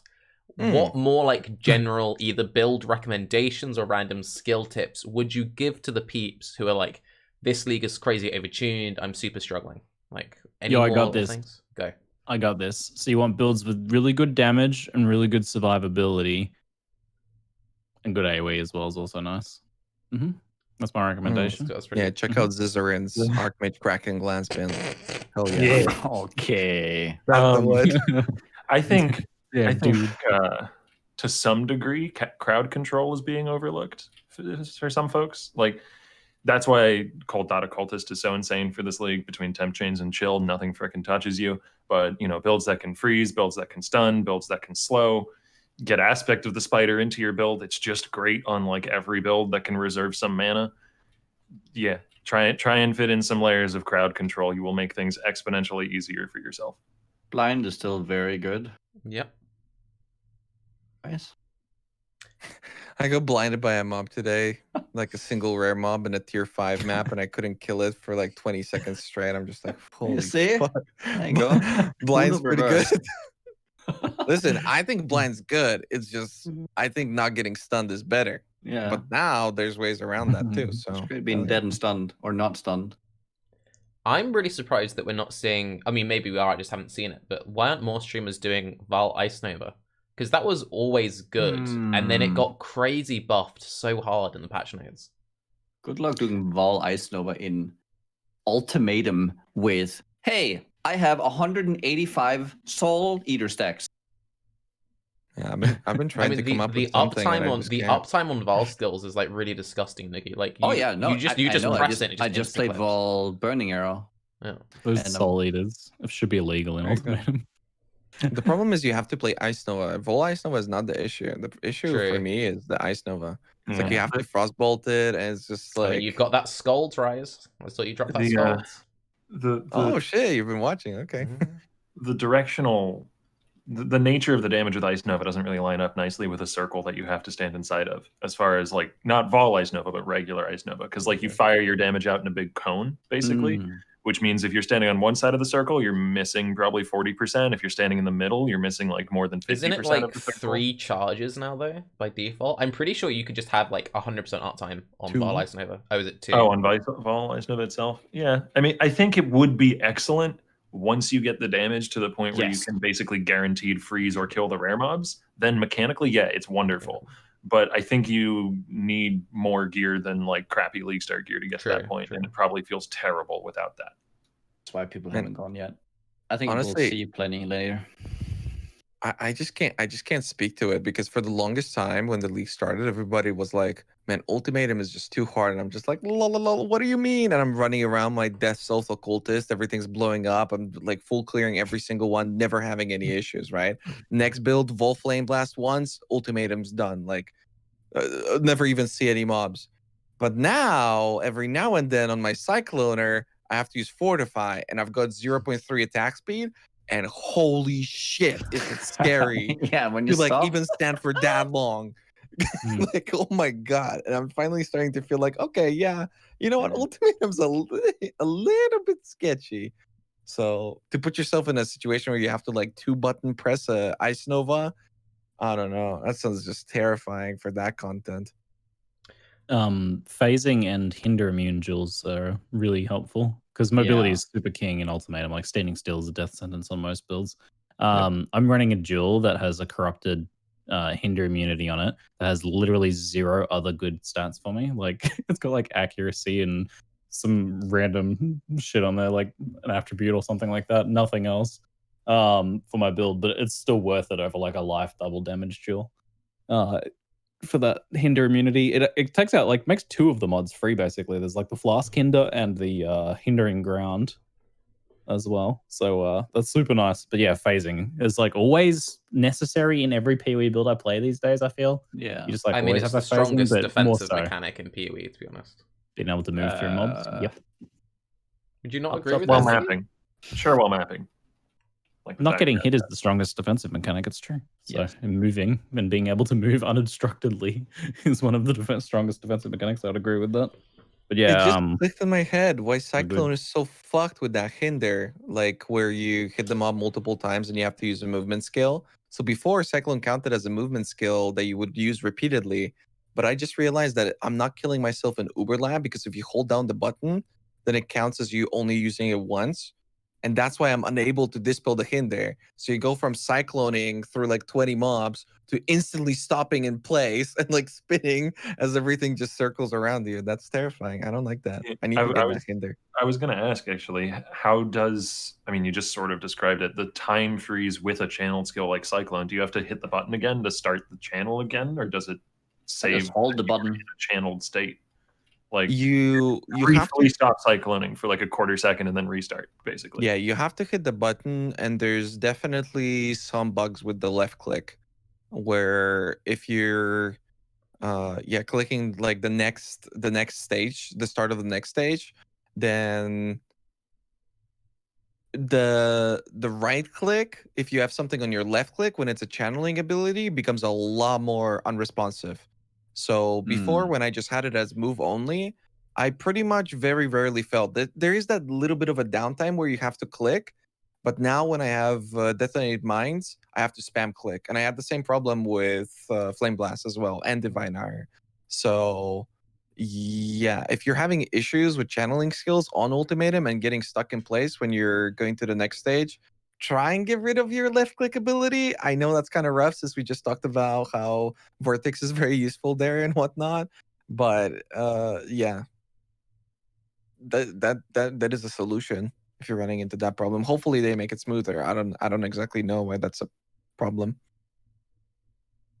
Does anyone have any more general buildy things they want to talk about before we talk about Ultimatum itself? No, not particularly. I'm looking forward to messing with maybe as my next build or something. Champion with the corrupt petrified blood stuff. So one of my viewers, Sathariel, is playing was playing a champion, stopped playing due to Warcry spam, but was playing a champion with petrified blood for adrenaline, where I think it's with a like level 21 alt quality, the new blood magic for auras jewel, what's called arrogance.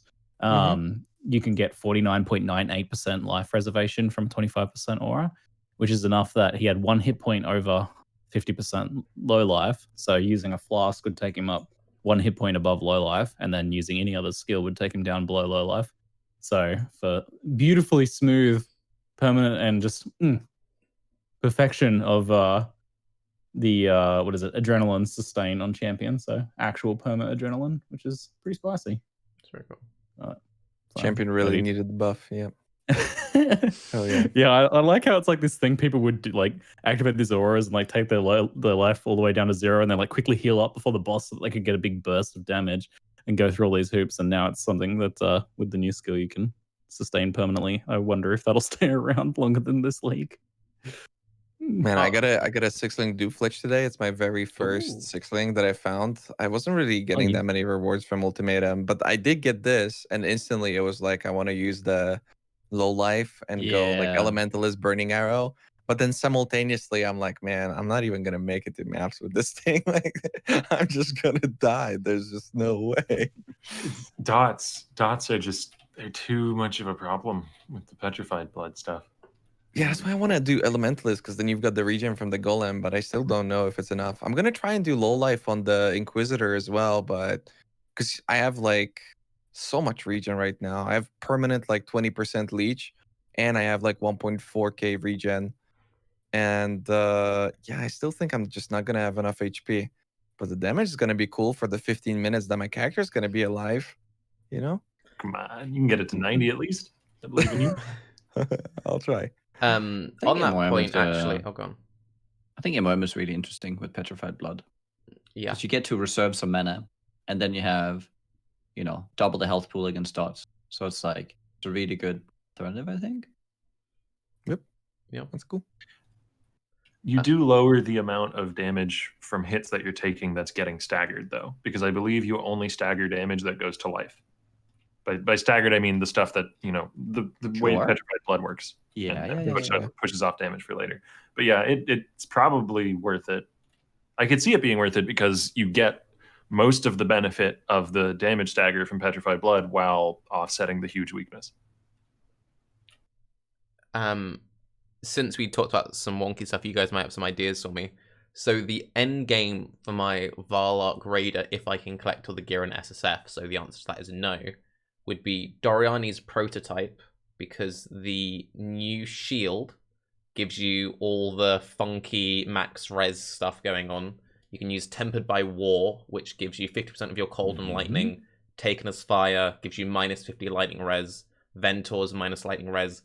And the new hat, which I got when I killed Trial Master yesterday, gives you 40% increased life, and the ES mod gives you 40% minus lightning res. So there's like all this crazy minus lightning res stuff, and I'm like, this would be sick. And then my friend was like, oh yeah, but you know there's the lightning dots in Ultimatum, and I'm like, oh. Yeah, how do I deal with the lightning dots? I mean, I knew Baron squares are a thing, but in Ultimatum, what's the lightning dot in Ultimatum? I don't know. He just said there's lightning dot, and I'm like, oh, never mind then. You go Is it the bait it. beams I- in between I'm the not saying monsters there or aren't. something? I mean, I know there's some beams between some golem things or something. Yeah, That those could be seem it. really rare Oh for yeah, that whatever is the reason. thing. Yeah, I think. Oh, it's like If there is, you'll find it. spiders. Don't worry. Oh. You'll find where it is. Yeah, no, just play that build. You'll learn what it But Perfect way to the test. target doesn't it work against dots though? Zai said apparently some of its stuff does. Conversion with dots is weird though, because I thought the whole point was you can't convert dot damage. No, Divine What? Flesh No, definitely no, works no. against dots. I can confirm Divine Flesh works against dots because I've specifically made use of that for dealing with Wedas and Weda corpse effects in Deep Delve, which is cold dot. But you're not converting dots. That's not yeah. what you're doing. You're redirecting where you take the damage. Apparently, Timbo will increase my res. My res is native. Oh, okay. Interesting. Well, anyway, that's something. So, getting to Ultimatum itself, and one thing that I thought more people would be talking about, and I was very lucky, I spoke a little bit to one of the guys who was in charge of like designing monsters for Ultimatum League. Do you guys appreciate the fact there are no bullshit monsters? If you think about it, while they are very scary, there's no like on death effects, there's no random like gotcha moments, they're just difficult. Yeah, And it's like a fuck ton. Isn't it like 90 new monsters or something? It's like ridiculously a lot. There's a lot of different enemy types, yeah. So I really appreciate that the monsters are designed for the zone, and that's really nice. And you definitely notice it between builds as well. So I was playing Burning Arrow right up until today. Getting the monkeys is like the worst thing ever because they have so much fire res, so they just won't die. Everything else, like yay, we just ball Burning Arrow, everything burns and dies. And then you get monkeys, like never dies. Is that what it is? I feel like they have some sort of like damage mitigation on spawning, because it feels like like mobs were not taking damage, and then they would start taking damage like really rapidly. Maybe. It might be it might be fire res because I've done a lightning / cold build and a pure fizz build this league, and I have not had trouble with monkeys specifically. They have a high fire res, just straight up. Yeah, Okay. I haven't noticed that myself, so it might just be the build stuff, yeah. I mean, just hover over them. Like I think generally all monkeys are just higher fire resistant. Generally, I think that's just like a trait that monkeys have. Yeah, Why? if You feel like monkeys would be weak against fire, surely? I mean, they run away, but they have fire risk. Yeah, monkeys have a unique property of running away from fire, which is kind of interesting. Yeah. Like if you ignite. Maybe that's why they're resistant, because they're like, oh. I have no property.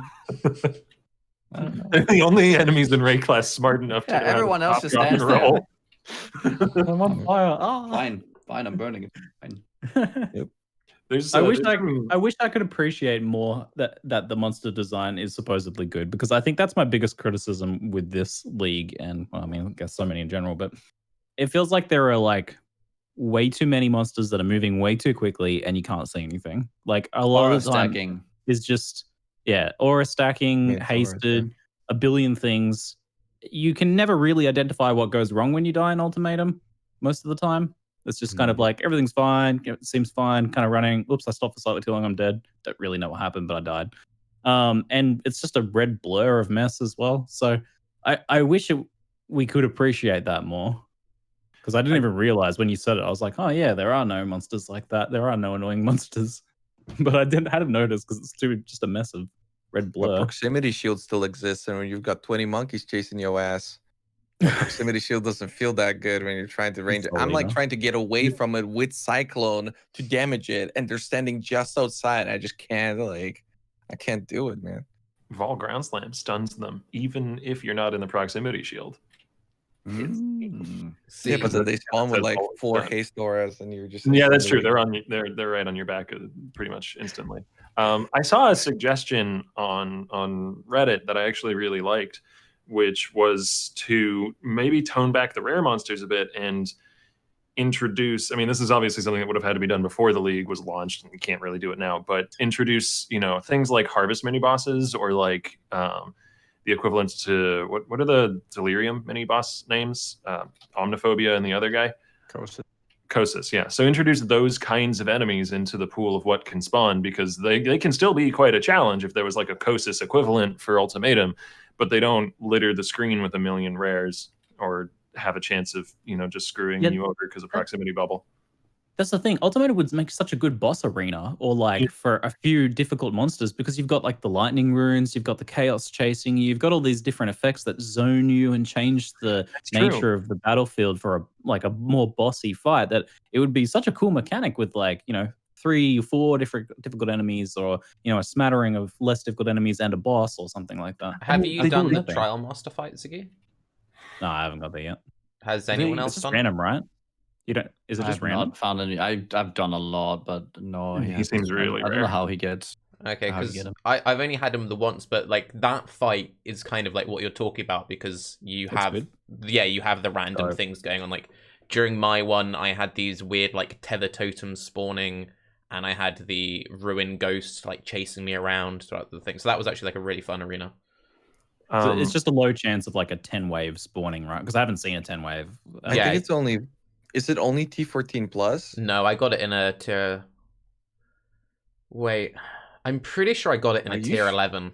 I'm pretty sure. No way. I imagine it's at least red maps, because when we had Rory in the podcast, right? Yeah, when we had Rory on the podcast, he said that there's something special that happens at 10 waves in high tier maps. So in my mind, high tier maps translates to at least red maps.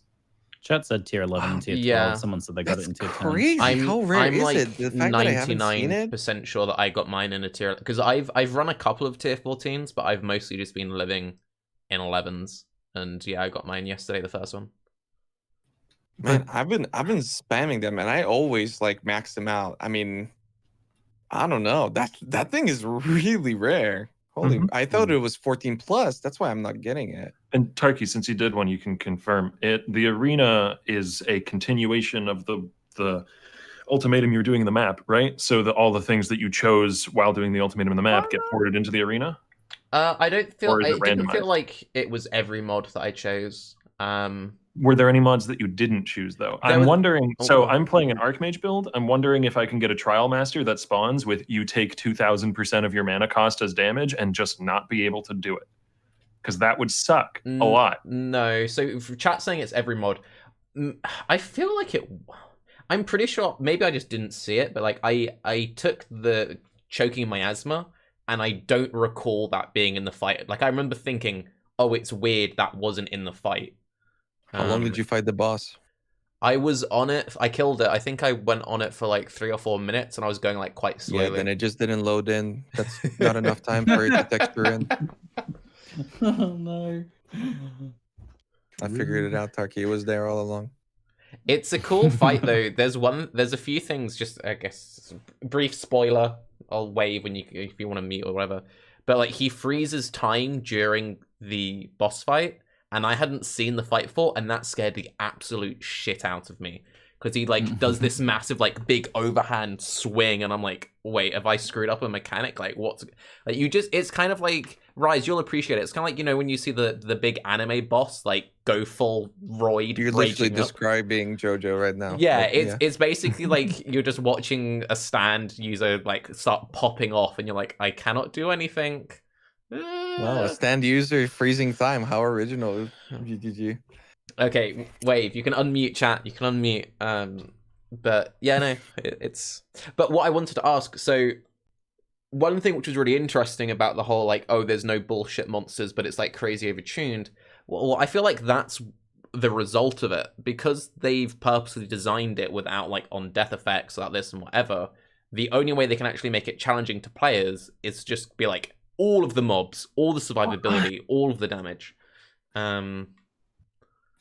I feel like they could have leaned further into the hazards to if they as opposed to stacking 20 rare monsters in a wave, or that's maybe an exaggeration, but even like 10. You could make things like Ruin more dangerous. You could make things like I click Ruin basically every time, but I'd be much less likely to click Ruin every time if, for instance, Ruin also caused me to take increased damage when I had stacks of it. And I'd be much less likely to click the Flamey Skulls every time if they like fired in a Nova when they were at max range, like max level. Like you can make those things much more dangerous than they currently are, and that would allow you to then cut back on the number of rare monsters showing up in the ultimatums. Yeah, and have it still be a challenge.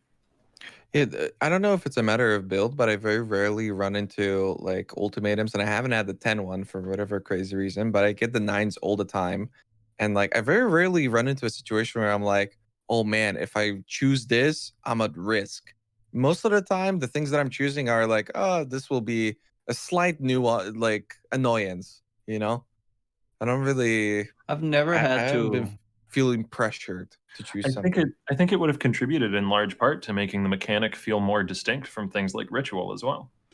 Yeah. Like it would be less about the monsters in a circle and more about the hazards in the circle, I guess. The thing is, I feel like there's a lot about the mechanic that I don't still. It seems so simple and so familiar, and you just run around in circles and so similar to Ritual, but simultaneously, I still see things that surprise me. Like, for instance, yesterday, I was doing the Stalker one, and apparently that thing, like, invades a mob and then detonates it. And that was the first time that I've ever seen it. And it, like, hit me for 6k damage, and I almost died. And I was like, wait, that's a thing that exists? I've never noticed that. Most of the time, the blue guy just doesn't load in. But I feel like there's a lot of those sort of attacks that I just don't see. Behind the wall of monsters. Exactly. Yeah. If you make the hazards more dangerous and reduce the monsters, then you can see the hazards, and it's more about skillfully evading them than it is about, oh, okay, well, that exists. I mean, this is the same issue we had in Heist, where it's all about just more rares, more auras, stacked behind doors. Like they stall you behind a door. Why not throw a boss in there? Like, and then you kill the guy, and then you move on. Like, that's how you get out. I'd compare it to Betrayal, too. Because when Betrayal happened, that was a big problem, too, where, like, yeah, Betrayal was a little bit overtuned, but then it spawned with, like, 3 auras, and you're just out. Now it's, it's gotten outscaled, but I don't know, the aura stacking issue, it's just such a cheap solution for difficulty, and they've been doing it for such a long time now. I really wish they just wouldn't. I don't know, maybe because Ritual was really the absolute opposite, where Ritual was never threatening. Maybe if you didn't have Chaos Res and it was the Chaos one, that one would do something. But outside of that, never. I just never felt threatened in that. And here, yeah, you stop for a second and it just really ramps up real quick. I mean, in rituals too, the hazards just weren't a thing eventually. Like, as you said, They're if your never a chaos thing. res is bad, you cared about that, and maybe you were afraid of martyr ghosts in haunted rituals, and that's kind of it. Like every other ritual, it didn't matter. Like Oh man, I guess that's why I want this change, or why I would have preferred the mechanic implemented this way, because it's a cool idea that you build this arena that you have to avoid the hazards in, and it really hasn't delivered on that. It's instead you're just clicking the things that have the least likelihood to randomly hit you because you can't see them in the flood of monsters. Oh, and just if in case anybody from GGG is listening to this and they're like, well, yeah, we told you guys the only way to kill players is through on-death effects. I thought the thing that Ziggy mentioned with like the different ultimatums zoning the player and putting more emphasis on positioning without having to be like chased down by hasted mobs and whatnot, I think that makes a lot of sense. Those skulls, they do a lot of damage. You misposition a little bit on the lightning, with the T3, it can do a lot of damage. I just never feel like I'm in a situation where I'm like, oh no, do I choose this T3 and risk my character? Or do I just like choose something else? No, usually when I'm like, oh, there's tier 3 skulls, I'm just like, I'm going to take the tier 1 ruin instead. And it doesn't do anything. So You combine I- that with like could have been done. mobs with strong signaled skills that do a lot of damage but have good signaling, and you've got like a really fun, engaging piece of gameplay Yes. going on.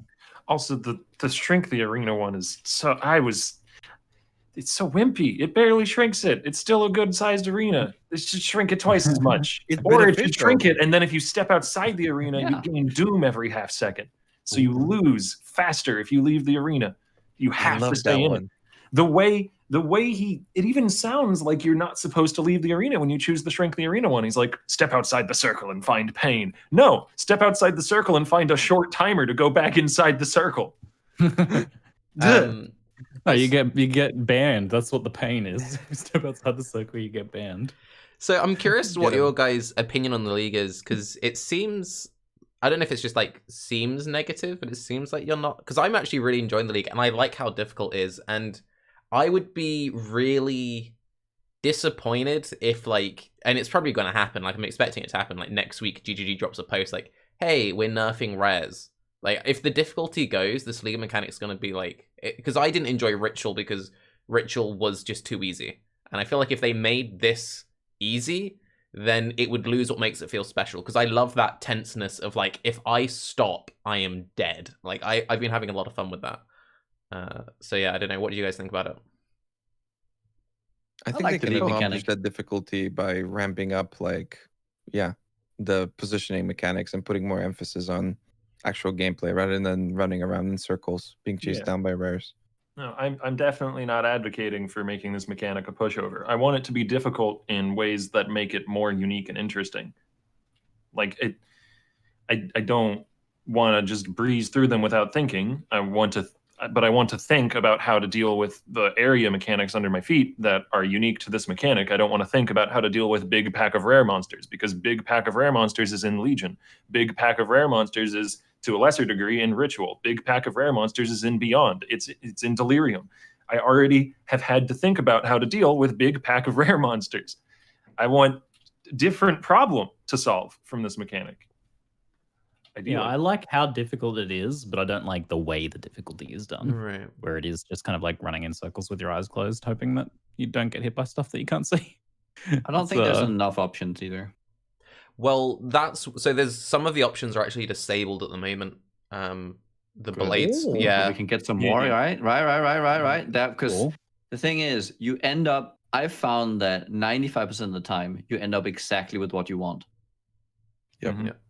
Like, it's very difficult to not end up with exactly something you're very happy with every time. So just to clarify, But just isn't quickly, adding more options making it easier? No. just Because you can't, you end up with like, so the thing, I think how it works out is, if one of the good options doesn't appear early and you take like the bad one, you have to choose a bad one, right? And that happens more frequently. Then you also, because they start appearing more often, right? If Yeah, you take you get something. you get consistently reoffered the ones you've already Yes. gone down. Earlier on, you would start opting into worse choices. I think the way it works now, with it being really consistent to build ultimatums that your build can handle well, if you've figured what those mods out are, I think the reason for that is because GGG were probably a little scared to implement too many options that builds just literally can't handle. Like there's the anti-Archmage option, there's the anti-Flask options, there's those sorts of things. And if they have too many of those, then it reaches a tipping point where very frequently you reach a wave at like 7 or 6 or something, where literally none of the options are something you can feasibly click for your build. And if that happens now and again, maybe that's okay, and you just leave and take your rewards. But if that happens like every other or every third ultimatum, people start to sour on the mechanic real fast. So I think they just erred on the side of caution here. Just to clarify, so it was the one mechanic, it was the Bladestorm mechanic. There was a bug that came in with it like right before it pushed live, so they had to turn it off because it was causing like crashes and stuff. We don't have Tarke's camera, okay? Stop freaking out, chat. We can't see when he's making faces, okay? Sorry, did I interrupt him? My bad. No, it's fine. It wasn't just you, Octavian. It was everyone. So it will feel a bit better once that's enabled. I do think that the modifier pool is a bit limited, and I also think the upgrading modifiers is the problem as well. Because we can upgrade modifiers, it means that if your build has, in quotations, easy mods, you then get to pick the easy mod 3 times. And that, I think, is a big part of the problem. So even if you do get a 10 wave, so if you get a 10 wave, let's say, so for me, I always pick the 2 different rune modifiers and choking miasma. That's already 9 waves that face roll. I don't like doing the ice spheres because I find they're quite easy to lose track of, so I tend to always avoid those. But if it was a case of I couldn't upgrade the same ruin modifier 3 times, then I'd be forced to pick the mods I don't want to be taking. I think the upgrading is the real problem, especially since once you pick once, you're more likely to see that. So yeah, a simple change that it might address it would be to make it so when you pick a modifier, you can never get it the next round. Round after, you might see it again, but you can never get the same one 2 rounds in a row. So you'll have much more varied arenas because you'll not pick ruin, ruin, ruin, ruin, ruin, ruin, and then be done on the 7th wave if it's a short one or something like that. Yeah. There's also the fact that by upgrading modifiers, you make the mechanic easier because there's less mods that you need to look out for. It's much harder to have, for example, ice spheres, storm runes, and flaming skulls than it is to have any one of those 3 at rank 3, and it shouldn't be that way. Sure. Storm can get kind of sketchy if you have a smaller arena to run around in, just because it covers so much. Yeah. I don't mind the But tier for the 3 rest, I would skulls, agree. but they spend more time chasing you and less time firing. It seems. Tier 3 skulls I think is easier than tier 2 skulls. Yeah. Wait, what? But they hit so hard. They hit for like 4k damage in red map. What? No, Yeah, they but don't. on tier 2 It they hits sit super still and they just hard. keep firing, Not even right? Wow. But on tier 3 they like come to you and then they fire, so they spend Yeah, less sure. time It's just harder to firing get at you. hit, but when they hit you, they hit for a lot. So I never I don't think I've picked once except for the challenge the flaming skulls or the ice spheres, because those 2 will actually just kill you. Everything else you can dodge incredibly easily. Sounds like cargo problems. I mean, I'm playing softcore, so like it's whatever. But like, the flaming skulls and the ice spheres, they're genuinely like the rippiest 2, and I feel like people keep picking them, and it's a mistake. But they are 100% the rippiest 2 mechanics.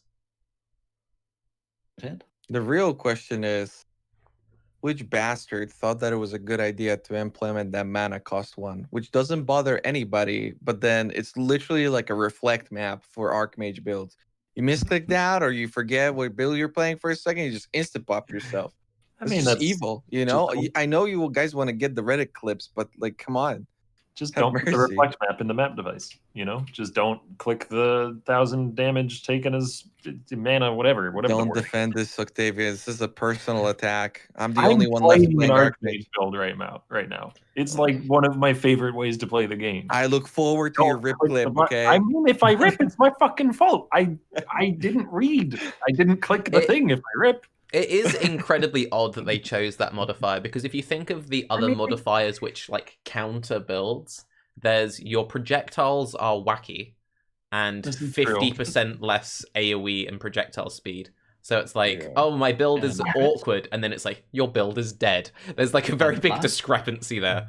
This is true. Yes, it is. It is markedly more punishing than the other ones that are meant to be punishing the specific archetypes. Where's the Like a one where if Pathfinder, you the have Flask fortify one's pretty effects? you take- scary. I mean, Which it- one? Flask one. Yeah. Oh, I wouldn't want to click that. And I'll know on a slam build, if you click the your cooldowns are 3 times as long or whatever, Oh yeah. just get fucked. I didn't inscribe Ultimatum on my Vol Ground Slam guy without reading the mods, which is that's a mistake. And I only like just barely scraped through that thing. I could only Warcry like I don't know, maybe twice during the whole freaking thing. Try it on a cast During on each crit wave. build. It's great. It Oh, it does look works on the funny. internal cooldown on cast on. That's Yeah, that's it funny. works on all the cooldowns. It's pretty bad. Listen, all I'm saying is where is the take 1000% extra damage for every fortifying effect you've got? Okay, that's all I'm saying. Where the hell is that one? All right, get those champion gamers out of here. I was gonna say the C word, True. but I I mean, there's some other interesting ones. I mean, this is part of the problem with the, you just get to click ruin each time or whatever, where it's really consistent to build the ones you want, because the ones that are, truly punishing, but not a death sentence, like monsters steadily grow faster or you steadily take increased damage, are ones you don't really ever interact with. But those aren't the, shut off your build kind of things. Those are the ones that I find interesting, but I don't know. I guess as a player, I find it really hard to opt into it. Like you could say, oh, just click those, Oct. If you want it to be more challenging, they're there, just click them. But like, Well, I'm trying to optimize the video game, right? The counterpoint to that, because I completely agree. So I think the upgrading thing is a problem. But the counterpoint to that would be, well, that's where inscribed ultimatums come in, and that's when you then get true. the force into the bad mods, and then you need to make the decision of, is this double? Like I literally had this. So one of my first inscribed ultimatums was double in Exalt, and it had a bunch of flask modifiers on it, and I'm like, am I going for it? And then I ended up going for it, and I succeeded because I'm a god gamer, of course. But so it went fine. But like that's where I think that aspect of it comes into it. So I don't know. I think I really like the sleep mechanic. I think it's a real shame that the league kind of got caught up in all the like drama with the league launch and all that other stuff, because I think this league is really cool, and it's just kind of suffering from harvest nerfs and all this other shit. This league shouldn't have happened after Ritual. I think it's a cool league, but like it happening directly after Ritual and like kind of showing the same problems. I don't know. It is kind of cool what you just said, Tarke, about how it could be balanced around ultimatums and like everything else is fairly accessible. But that's not gonna be the impression for anybody, I feel like. Because like if you get a difficult ultimatum, you just sell it to the people that can run it. Yeah. And it was kind of the same thing with Vessels and Ritual, where people just didn't bother with it. I mean, Vessels and And- Rituals, that's I think that's one of the worst mechanics GGD's ever made, in all honesty. That was Yeah. so fucking no. I think I ran 2 vessels in the entire league. I think that's Yeah, same. Yeah. I'm sad that But maybe we inscribed just don't get ultimatum. it. Oh, go ahead. Oh no, you go. I was just saying that maybe we just don't get it. Maybe we just didn't get Vessels. Maybe.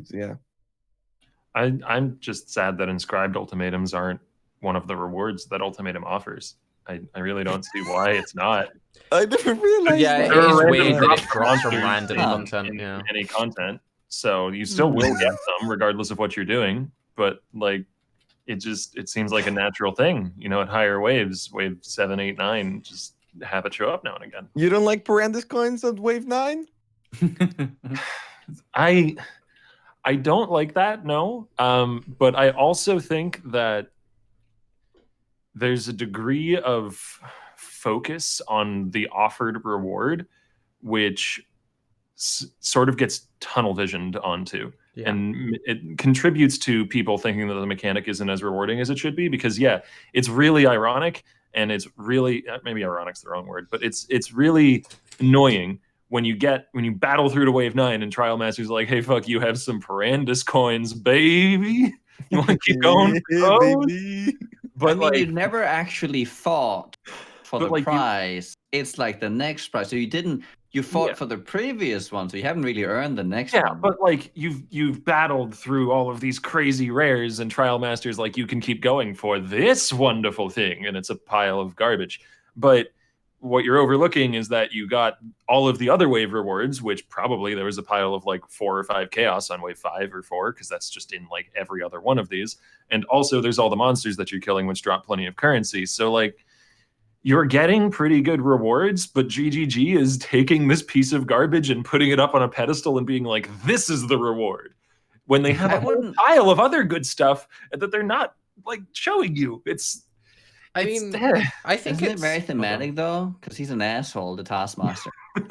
I mean, I think it perfectly fits. Sometimes he gives you like, ooh, look at this shiny, and all it's like, yeah. Well, No, he knows our psychology, right? Because Yeah. psychology plays a role here, because you're not choosing whether you want the thing that he's showing you. You're choosing whether you want to gamble on seeing the next thing. Yeah. I'm never making that risk reward versus currently what's available. I'm always thinking like, oh, the next one's probably an Exalt, so I'm gonna do I wouldn't this way so even can do see it. ultimatums if it wasn't for this fucker constantly talking shit to me.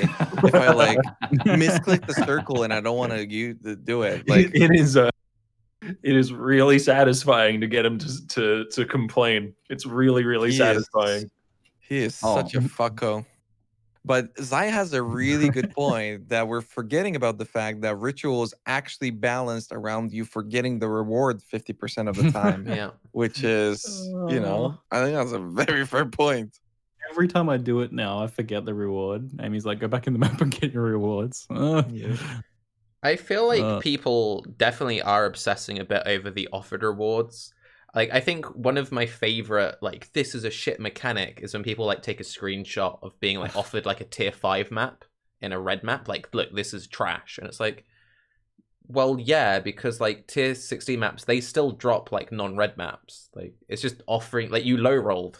You know what I mean? I feel like it's very... It's the same thing when people, like, 6 years ago complained that a white map dropped in a red map. It's like, how can this drop in a red map? It shouldn't. I need to get my red maps. Well, it'll drop.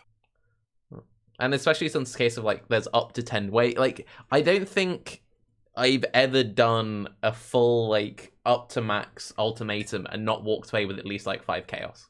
Like, it feels impossible not to just walk away with currency. Yeah. Okay, but do you feel good about the 5 chaos though? Yeah. Like if we were to do like a round table, do you guys feel like ultimatum is rewarding? Yeah, I would say I can do 2 essences. That means I can do essences all day, or never stop, always just slam essence. But then you're excited about the essence, not about the ultimatum. The ultimatum's I would enabling. have to do like chaos recipe otherwise. It's like it's nice currency. Yeah. I'm pushing and you know, 600... Harvest doesn't give you crafts anyways anymore, so it's like I can just slam chaos now. It's great. Yeah. I'm pushing 600 chaos in SSF, putting essence on every single map, and I've used a couple of hundred chaos, like just on random crafting stuff. Like, it's nuts. I love it, but I feel so wrong doing it. The fact that you put essence on every single map, the game should not be like that. If you want to not feel wrong, you just click one of the other map mods. Yeah. Like what? Which one? There's no Legion. I've been clicking heist. I'm gonna start clicking that later. None of the alt quality gems I needed to enable my build existed on Hardcore Trade, so I was forced into doing it. Also, there was a guy trying to price fix blueprints, so I couldn't buy any blueprints. So yeah, I kind of had to do it myself. I did heisting in Lyra Arthane. Surprisingly, actually kind of worth the 6 chaos, but yeah. Heist is a good mechanic. I've been enjoying running my heists in SSF. I've been getting some... I mean, I just want to be able to ignore it for as long as possible, and then when I finally can't get around it anymore, I can just heist, done. That's why I'm excited about it. You need to do more than that to get through the quests. Every league, I realize. I'm picking them all up. It's right. There's 30 quests. Well, if you don't, then you can't get the uniques. And what if you need one of the unique jewels? I'm picking them all up. That's what I'm saying. I'm doing all of it. I was just ranting because I'm mad because nobody else does the damn stuff, so I have to. I do it. Farm it all myself. I do it all. I've been spending all my chaos on my 12 Chaos Harvests. That's been. Oh God, Harvest. Before we Oh, talk about Harvest, I do want to backtrack a little bit because that was a good question, Raiz. So if we could just round table about what we think of the rewards, Ziggy, how rewarding would you kind of compare Ultimatum to previous leagues and so on? For something like comparing directly to Ritual, I think since it's so similar in terms of like everyone, feeling they're very similar things. In some ways, it's like you have less choice, so you can't pick up a lot of the little granular stuff like fragments and things like that we were getting spammed with in Ritual. There's not as much of that going on, but I would say overall the reward level feels quite good. Like I feel like I'm getting a lot of value from it, like a lot of raw chaos, like a lot of people are pointing out. Certainly getting tons of that. I mean, I was able to buy like a white 6-link by the time I got to endgame just from chaos from ultimatums, and I was like, oh sweet, that's great. So overall it feels pretty rewarding to me. Yeah, I like it. What about you, Octavian? Yeah, I don't know. I kind of hit on it earlier, but I think Ultimatum is like you wanted it specifically compared to previous league mechanics because I mean, you don't have to, but just like to add context to your thoughts on it, sort of thing. I think the thing that makes it seem unrewarding is that it's highlighting the pieces of garbage because every league mechanic gives you pieces of garbage. You do a blight, you're going to have 2 or 3 lanes at least that drop some jewelry that's not going to be worth anything, or drop a couple weapons, or maybe give you 2 chromes or something. Same thing with Legion. Every Legion's going to have a box that has like 4 jewelers in it or something. I don't see why Ultimatum should be expected to operate any differently. That's just kind of the formula by which league mechanics reward players. I would say that it's actually a cut above because, one, the XP is ridiculous from all of the rare monsters spawning, and 2, the just general loot drops are also pretty ridiculous from all of the rare monsters spawning. Like that pushes it the next level. Go, Niggy. I'm really happy you said XP and the fact that they drop loot, because I think that it's really nice to feel like you kill something and it gives you something back from all these league mechanics. It's not just piled in a box. Because I feel like the rewards that you get from the next step, right? That's you fighting the mechanic. And then there's all the monsters as well. That's like the secondary thing, right? So you get from fighting and you get from the mechanic. And that feels good to have like both. And the XP, the fact that I don't feel like I'm wasting my time and I'm pushing like a new character up and I'm just like, I can see that XP bar moving. It's so satisfying. And also, I'm even like considering, should I put rarity on my gear? Like that's been a question I've not asked myself in so many leagues, and it feels good to like ask yourself that. I had a discussion very much like this on my stream a couple days ago, and one of the people in my stream was like, "Yeah, but I'm spending so much time in the Ultimatum. It feels like I'm wasting my time." But I don't really think that argument holds a lot of water if you're doing highly invested content, because the Ultimatum is probably the densest part of the map. Like, what are you wasting your time in comparison to? Clearing the rest of the map? Clearing the rest of the map will probably have fewer rare and normal and even magic monsters than the Ultimatum itself. The Ultimatum is the content that you want to be doing for the average player. Unless you're doing like crazy high invested super delirious maps, or unless you have a specific strategy where you're trying to target a certain mechanic and you're ignoring everything else. If you're just like Alkin going, or even like moderate investment, couple sextons going, the Ultimatum is your densest content. That's the thing you want to be spending your time in. I completely agree with you. How that I will say that mindset does have some merit, and I did think this myself, because the more time you're spending in each individual map means that's less time you're spending progressing your watchstones and progressing your Maven. Yes. And since so much of the strength of the Atlas is about being fully set up, I could understand someone saying, I'm skipping everything so I can then do it properly with a setup Atlas. I wouldn't do that myself, but I can understand that mindset. If I had to compare between Ritual and this league, I can see myself investing more into Ultimatums going forward than I did Ritual, because Rituals took way too long, and as time passed, the Atlas provided more and more stuff in comparison. But since you can sort of scale this mechanic, like you can, the better gear you get, the faster you go through it, the faster you kill everything. You can speed that process up better than you could in Ritual. I think if I compare to that, this seems as if I would spend I wouldn't feel that I was doing the wrong thing later in the league by doing ultimatums, like I did with rituals. That's fair. Except for Stone Circle, I skip all of them. Raiz, how would you compare this league's reward to other leagues? All right, I'm gonna preface it with, a lot of the reward stuff is kind of a personal experience, because when this question got brought up in Ritual, and you guys were like, "Oh, Ritual, such great rewards," I was like, "Man, I ain't getting shit. I ain't seeing no exalted orbs, none of that." And so it could be that in my case specifically, I have not seen enough sort of build defining stuff. The smart loot, it doesn't feel very smart. And I think the rewards feel good for the wrong reasons, which is, a lot of binding orbs, a lot of scours, a lot of chaos, which enables other mechanics, which is really cool.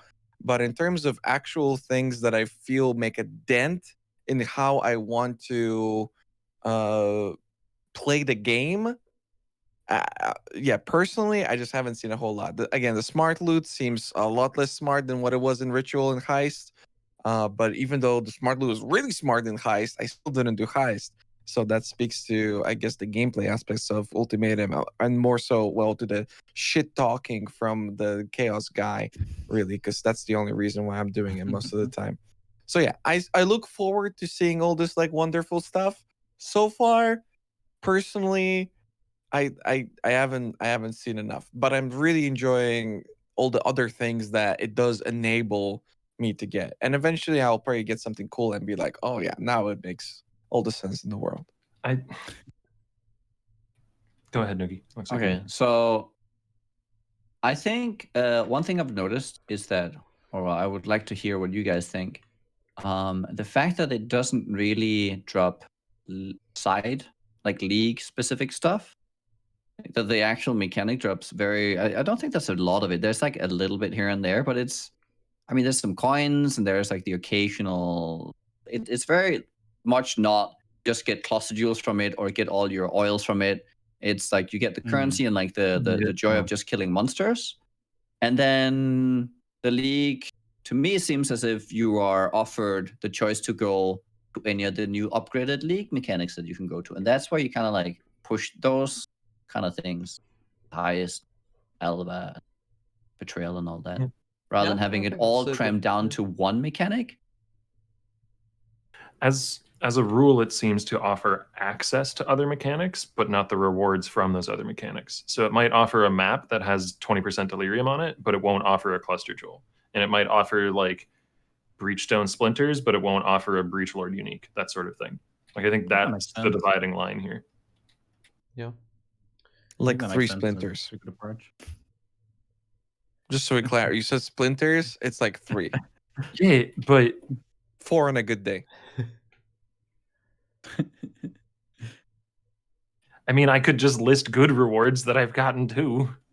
I don't think anyone's individual experience with certain specific rewards that they've gotten is really all that doesn't hold up weight. You're talking about it in a larger scope.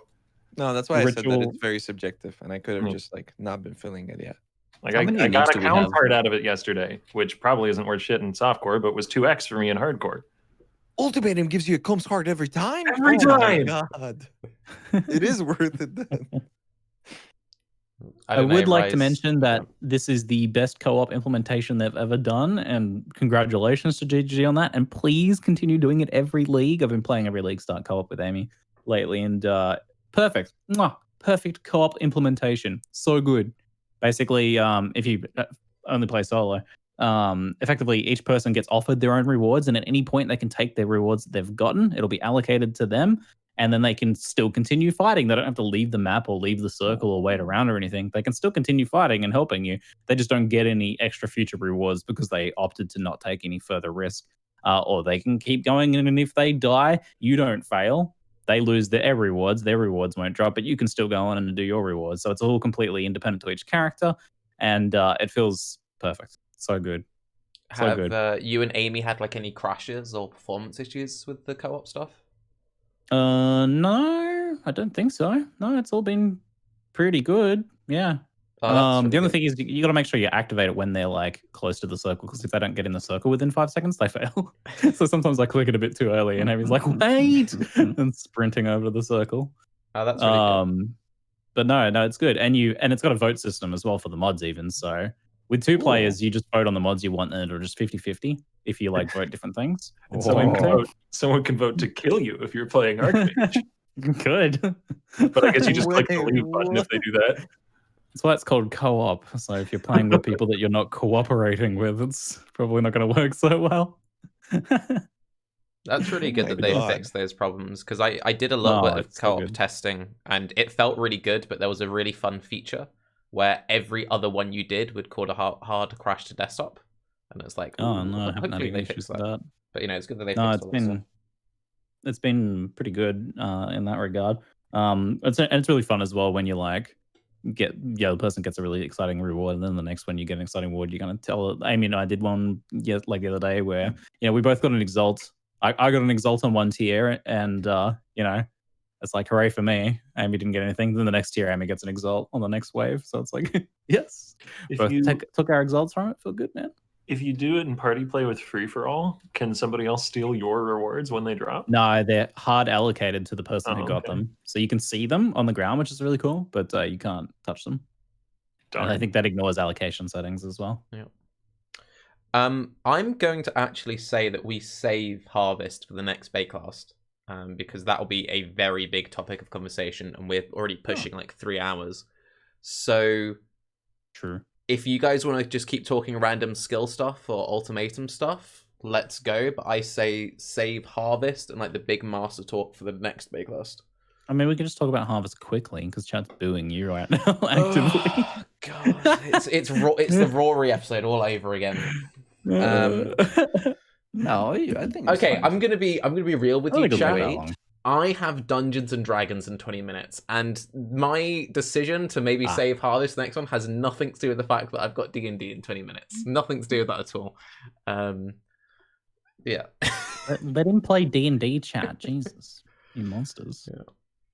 Okay, very quickly then, just in case GGG like changes it, in the next 2 weeks. How do we feel in less than 20 minutes about the current state of Harvest? Noogie, go. I don't like how they just stripped anyone of any kind of progression. It feels like, compared to like what we've been given, like heist harvest, in terms of like going and grab your stuff, and then being reverted to, like, I don't know, something we have right now. That's weird.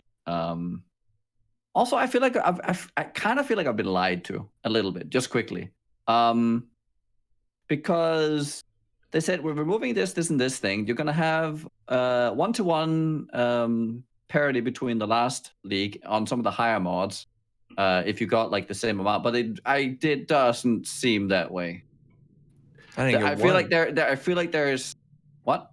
I didn't get one like of the like. Yeah, exactly. Non-ads, not a Actually, single that's one. the point. Everyone, I feel what like is the the best manifesto craft versus you've the had? actual harvest does not match. Right? Yeah. I was all on board with nerfing a bunch of it, but there's just so many things that just, I don't know. Yeah, that's the point. What is the best craft we've all had from Harvest? I'm actually struggling to think. I've gotten one change influence type. This isn't something I got, but evidently Tai Killer pushed to 100, and he did the harvest along the way, and literally never saw an augment or a non-X to X. Like that. That's. I was in favor of harvest nerfs, but that's unacceptable. I think the best I've had is a fire res to cold res once.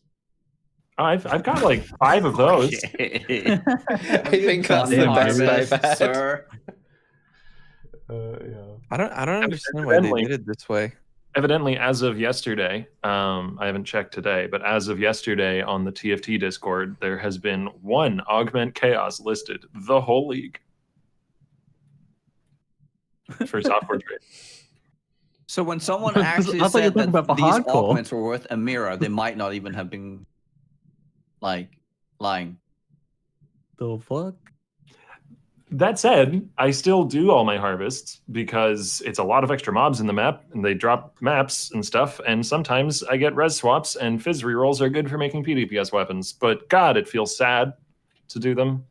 I'm not excited anymore for harvests. I went from being very excited to 0 in a moment. And like I said, I was in favor of nerfs. I'm in agreement with Nugi here. I feel the same way, that like I was pretty much in agreement with everything that was stated in the manifesto. And this was a sucker punch out of nowhere, is what it feels like.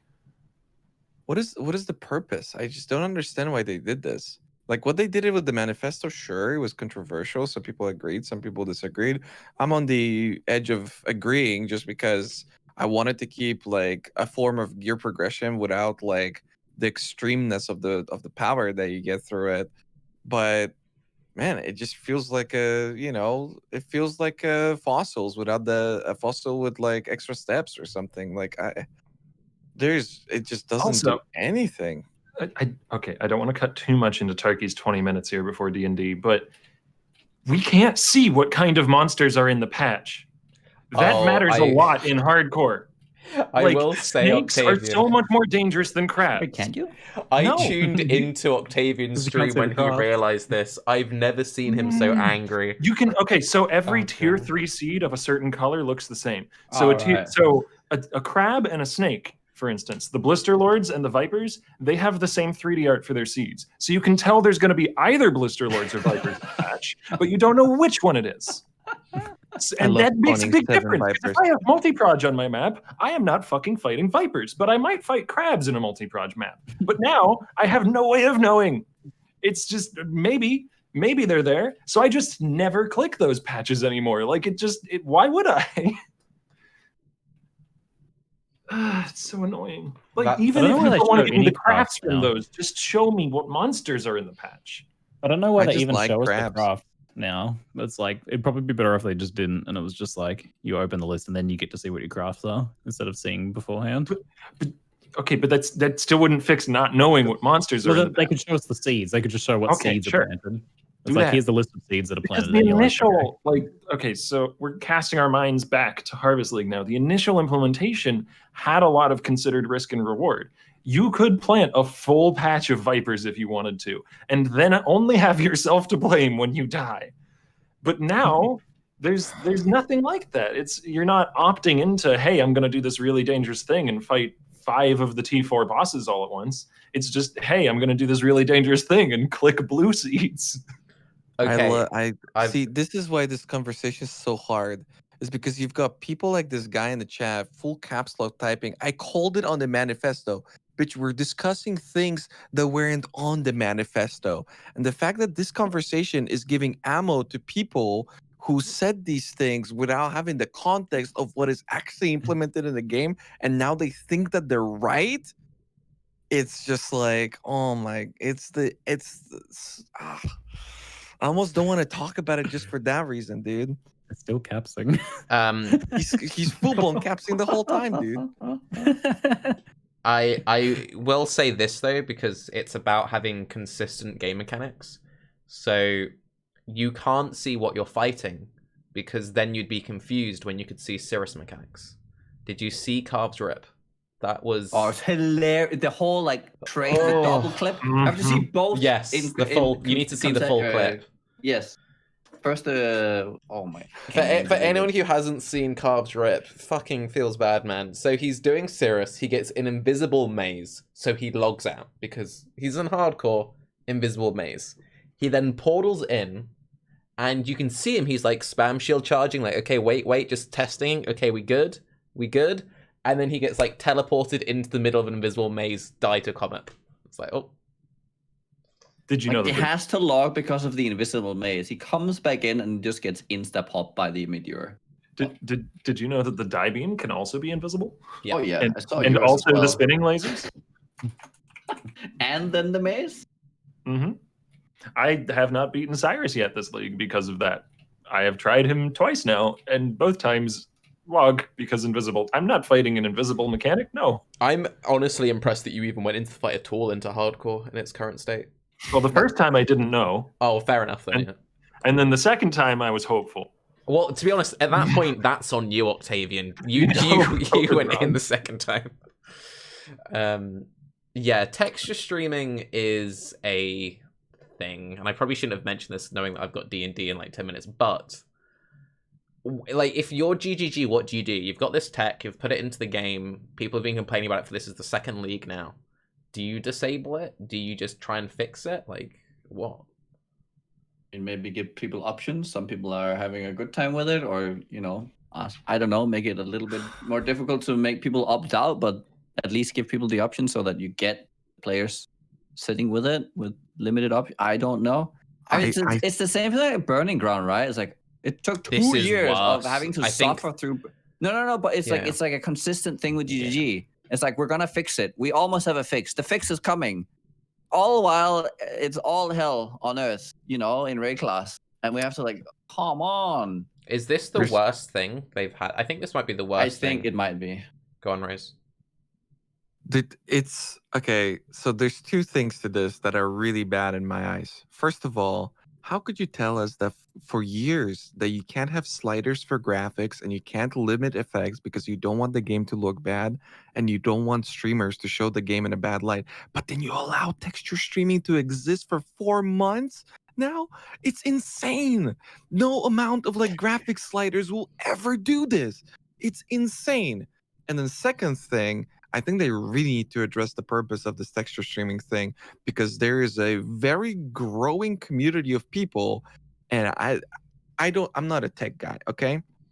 I don't understand how this stuff works. I was under the impression that this is some sort of like long-term benefit for Path of Exile that will help the game function better and everybody's going to be happier at the end of the day. However, now a lot of people were speculating that because of the fact that Path of Exile began to limit RAM or something like that, this texture streaming purpose is actually for the sake of consoles. I think they really, really need to address that, because if that is actually the case, they're going to talk about where this is going forward. Again, I'm not a tech guy. I don't know if that's actually the case, but even the sheer thought of that, or of like people thinking that is the problem, is very, very scary. So please, just GGG, like, if anybody, set the record straight. Like, what is happening? Let us know, because I just don't know what to think anymore. I've heard so much time. I've heard a lot of reports of people having much better performance with this on people with low-end PCs. To even not even have texture streaming issues for some reason, and people on high-end PCs having much more common issues. I don't know if that's the thing, or if it's just anecdotal, but I've seen that's been like my impression from talking to people, that this seems to be more the case. And I don't think there's anything wrong with having or improving both for consoles and weaker PCs, because I think weaker PCs have suffered in in PoE for a long time. So I wouldn't say, because it can also help consoles, we can therefore not. I mean, if you can, hit both at the same time, all power to it. Go on, Ziggy. You've been a bit quiet. What do you think about this? Oh, I love having no textures. What? What? So wait, just to clarify, Ziggy is for streamer priority queues and is for not having textures. All right, cool. See you all in 2 weeks. It's great. You wanted a texture slider. It's like, you don't need one. We can just turn all the textures off. It's fine. It's great. No, I mean, it's weird. Like this league, it's like I almost forget that it's a problem, and then occasionally it kicks in, and I'm like, oh my god. It's like for a solid minute in my map, it's like nothing's loading, and my cursors look like pink boxes above my head and stuff like that. And it's like, it's very broken, obviously, but I mean, it's really bad. I don't know what else you want to say about it. It's really bad. They need to fix it, man. It's really bad. It's a weird scale though as well, because I remember I made a video complaining last league, and I showcased like the experience I had with every single instance. When I pressed Bane, I basically flashbanged myself, just this massive white circle would appear on my screen. And that doesn't feel that bad now, because at least I can still see the boss mechanics. I'd be flashbanging. Now it's like, I wish I was only flashbanging myself with my abilities. It's like, I noticed this the other day when I loaded into town, and I just had like clay graphics for like 30 seconds. And I was like, oh, this is fine. And then like, wait, no, why am I excusing this? Because I felt so passionately about how this was terrible last league. But in the context of invisible Cirrus abilities, it's like, oh, it's fine. I just can't see anything. It's just a bit blurry. I've just taken my glasses off, you know. The problem is that before last league, at least it felt like if you waited long enough, or if it was a reoccurring event, then you would get it. But now that's just not the case for me. I can fight Veritania for an entire minute, and her things will still be invisible. I can see the skull explosion from Katarina, and every second skull is going to be invisible. I can go into a map, and every time I kill the first like 10 packs of mobs, my game lags like I'm opening a delirium. Like, it is really bad. I really hope that they say something about it, because I don't think they've even said anything. And that's like that's really like keeping people in the dark like that. I don't like that, you know? At least tell me that everything's gonna be all right. Lie to me, please. I'll feel better about it. Yeah, I don't think I mentioned in the what we're working on, did we? No, I don't believe so. No. Okay, let's do... If everyone just gives like their final thoughts, and then we'll catch up again in 2 weeks and see where we're at with the league. Go. Sure. I overall feel less invested in this league than past leagues. I'm liking Ultimatum, like the challenge level and the reward level, and I like a lot of what the previous changes they did. It's a shame that many of the really good changes, like Labyrinth and temple improvements and stuff like that, are overshadowed by other things like Harvest getting nerfed and people not, happy with betrayal changes and various other things, as well as texture streaming and stuff like that. So it's a real mixed bag. It's a real mixed bag, this league, I think. But shame have you there's so much good crashed? here, but it's really overshadowed by a lot of things that aren't so good. What's that? Have you been crashing though? Not since launch day. No, actually. Yeah, we Poggers. just did. Yeah, poggers. We should count our blessings, Raiz. You're right. Yeah, that's what It's true. I haven't crashed once since the initial server hiccups. Same. Yeah, that's good. Yeah, they definitely fixed everything pretty like when they fixed it, it felt like it was fixed. Me taking the rest of the first day off was a good call in the end. Coming back day 2 is much more pleasant than trying to grind my head. I like tuned in the evening watching people streamers still trying to play the game through those problems, and like it looks so frustrating. I was like, oh man, I'm glad I just like went to bed and came back when it was fixed. It was good, man. Octavian, go. League mechanic is fun. My one worry for the longevity of it is that it does encourage specific kinds of builds really hard, sort of like Legion did. So I might get a little burned out towards the end of the league on making builds with the same sort of strengths and weaknesses. But for right now, I'm enjoying it quite a bit, and pull back on Harvest a little bit. Yeah. That's my thoughts. I told you, Octavian. I knew it. I called it, Octavian. Okay. There's a gradient here, I can be in favor of Harvest not being as powerful as it was without also being in favor of Harvest being buried in a 20-foot deep grave. But I called it, so You did. Yeah. Well done. Okay, go, Nuggy. My DM is getting angry with me. Okay. I mean, cool league mechanic. Please just keep revamping your old content. It's actually great when you get to play it. I love all the new rewards. Okay. Yes, let's see here. please do.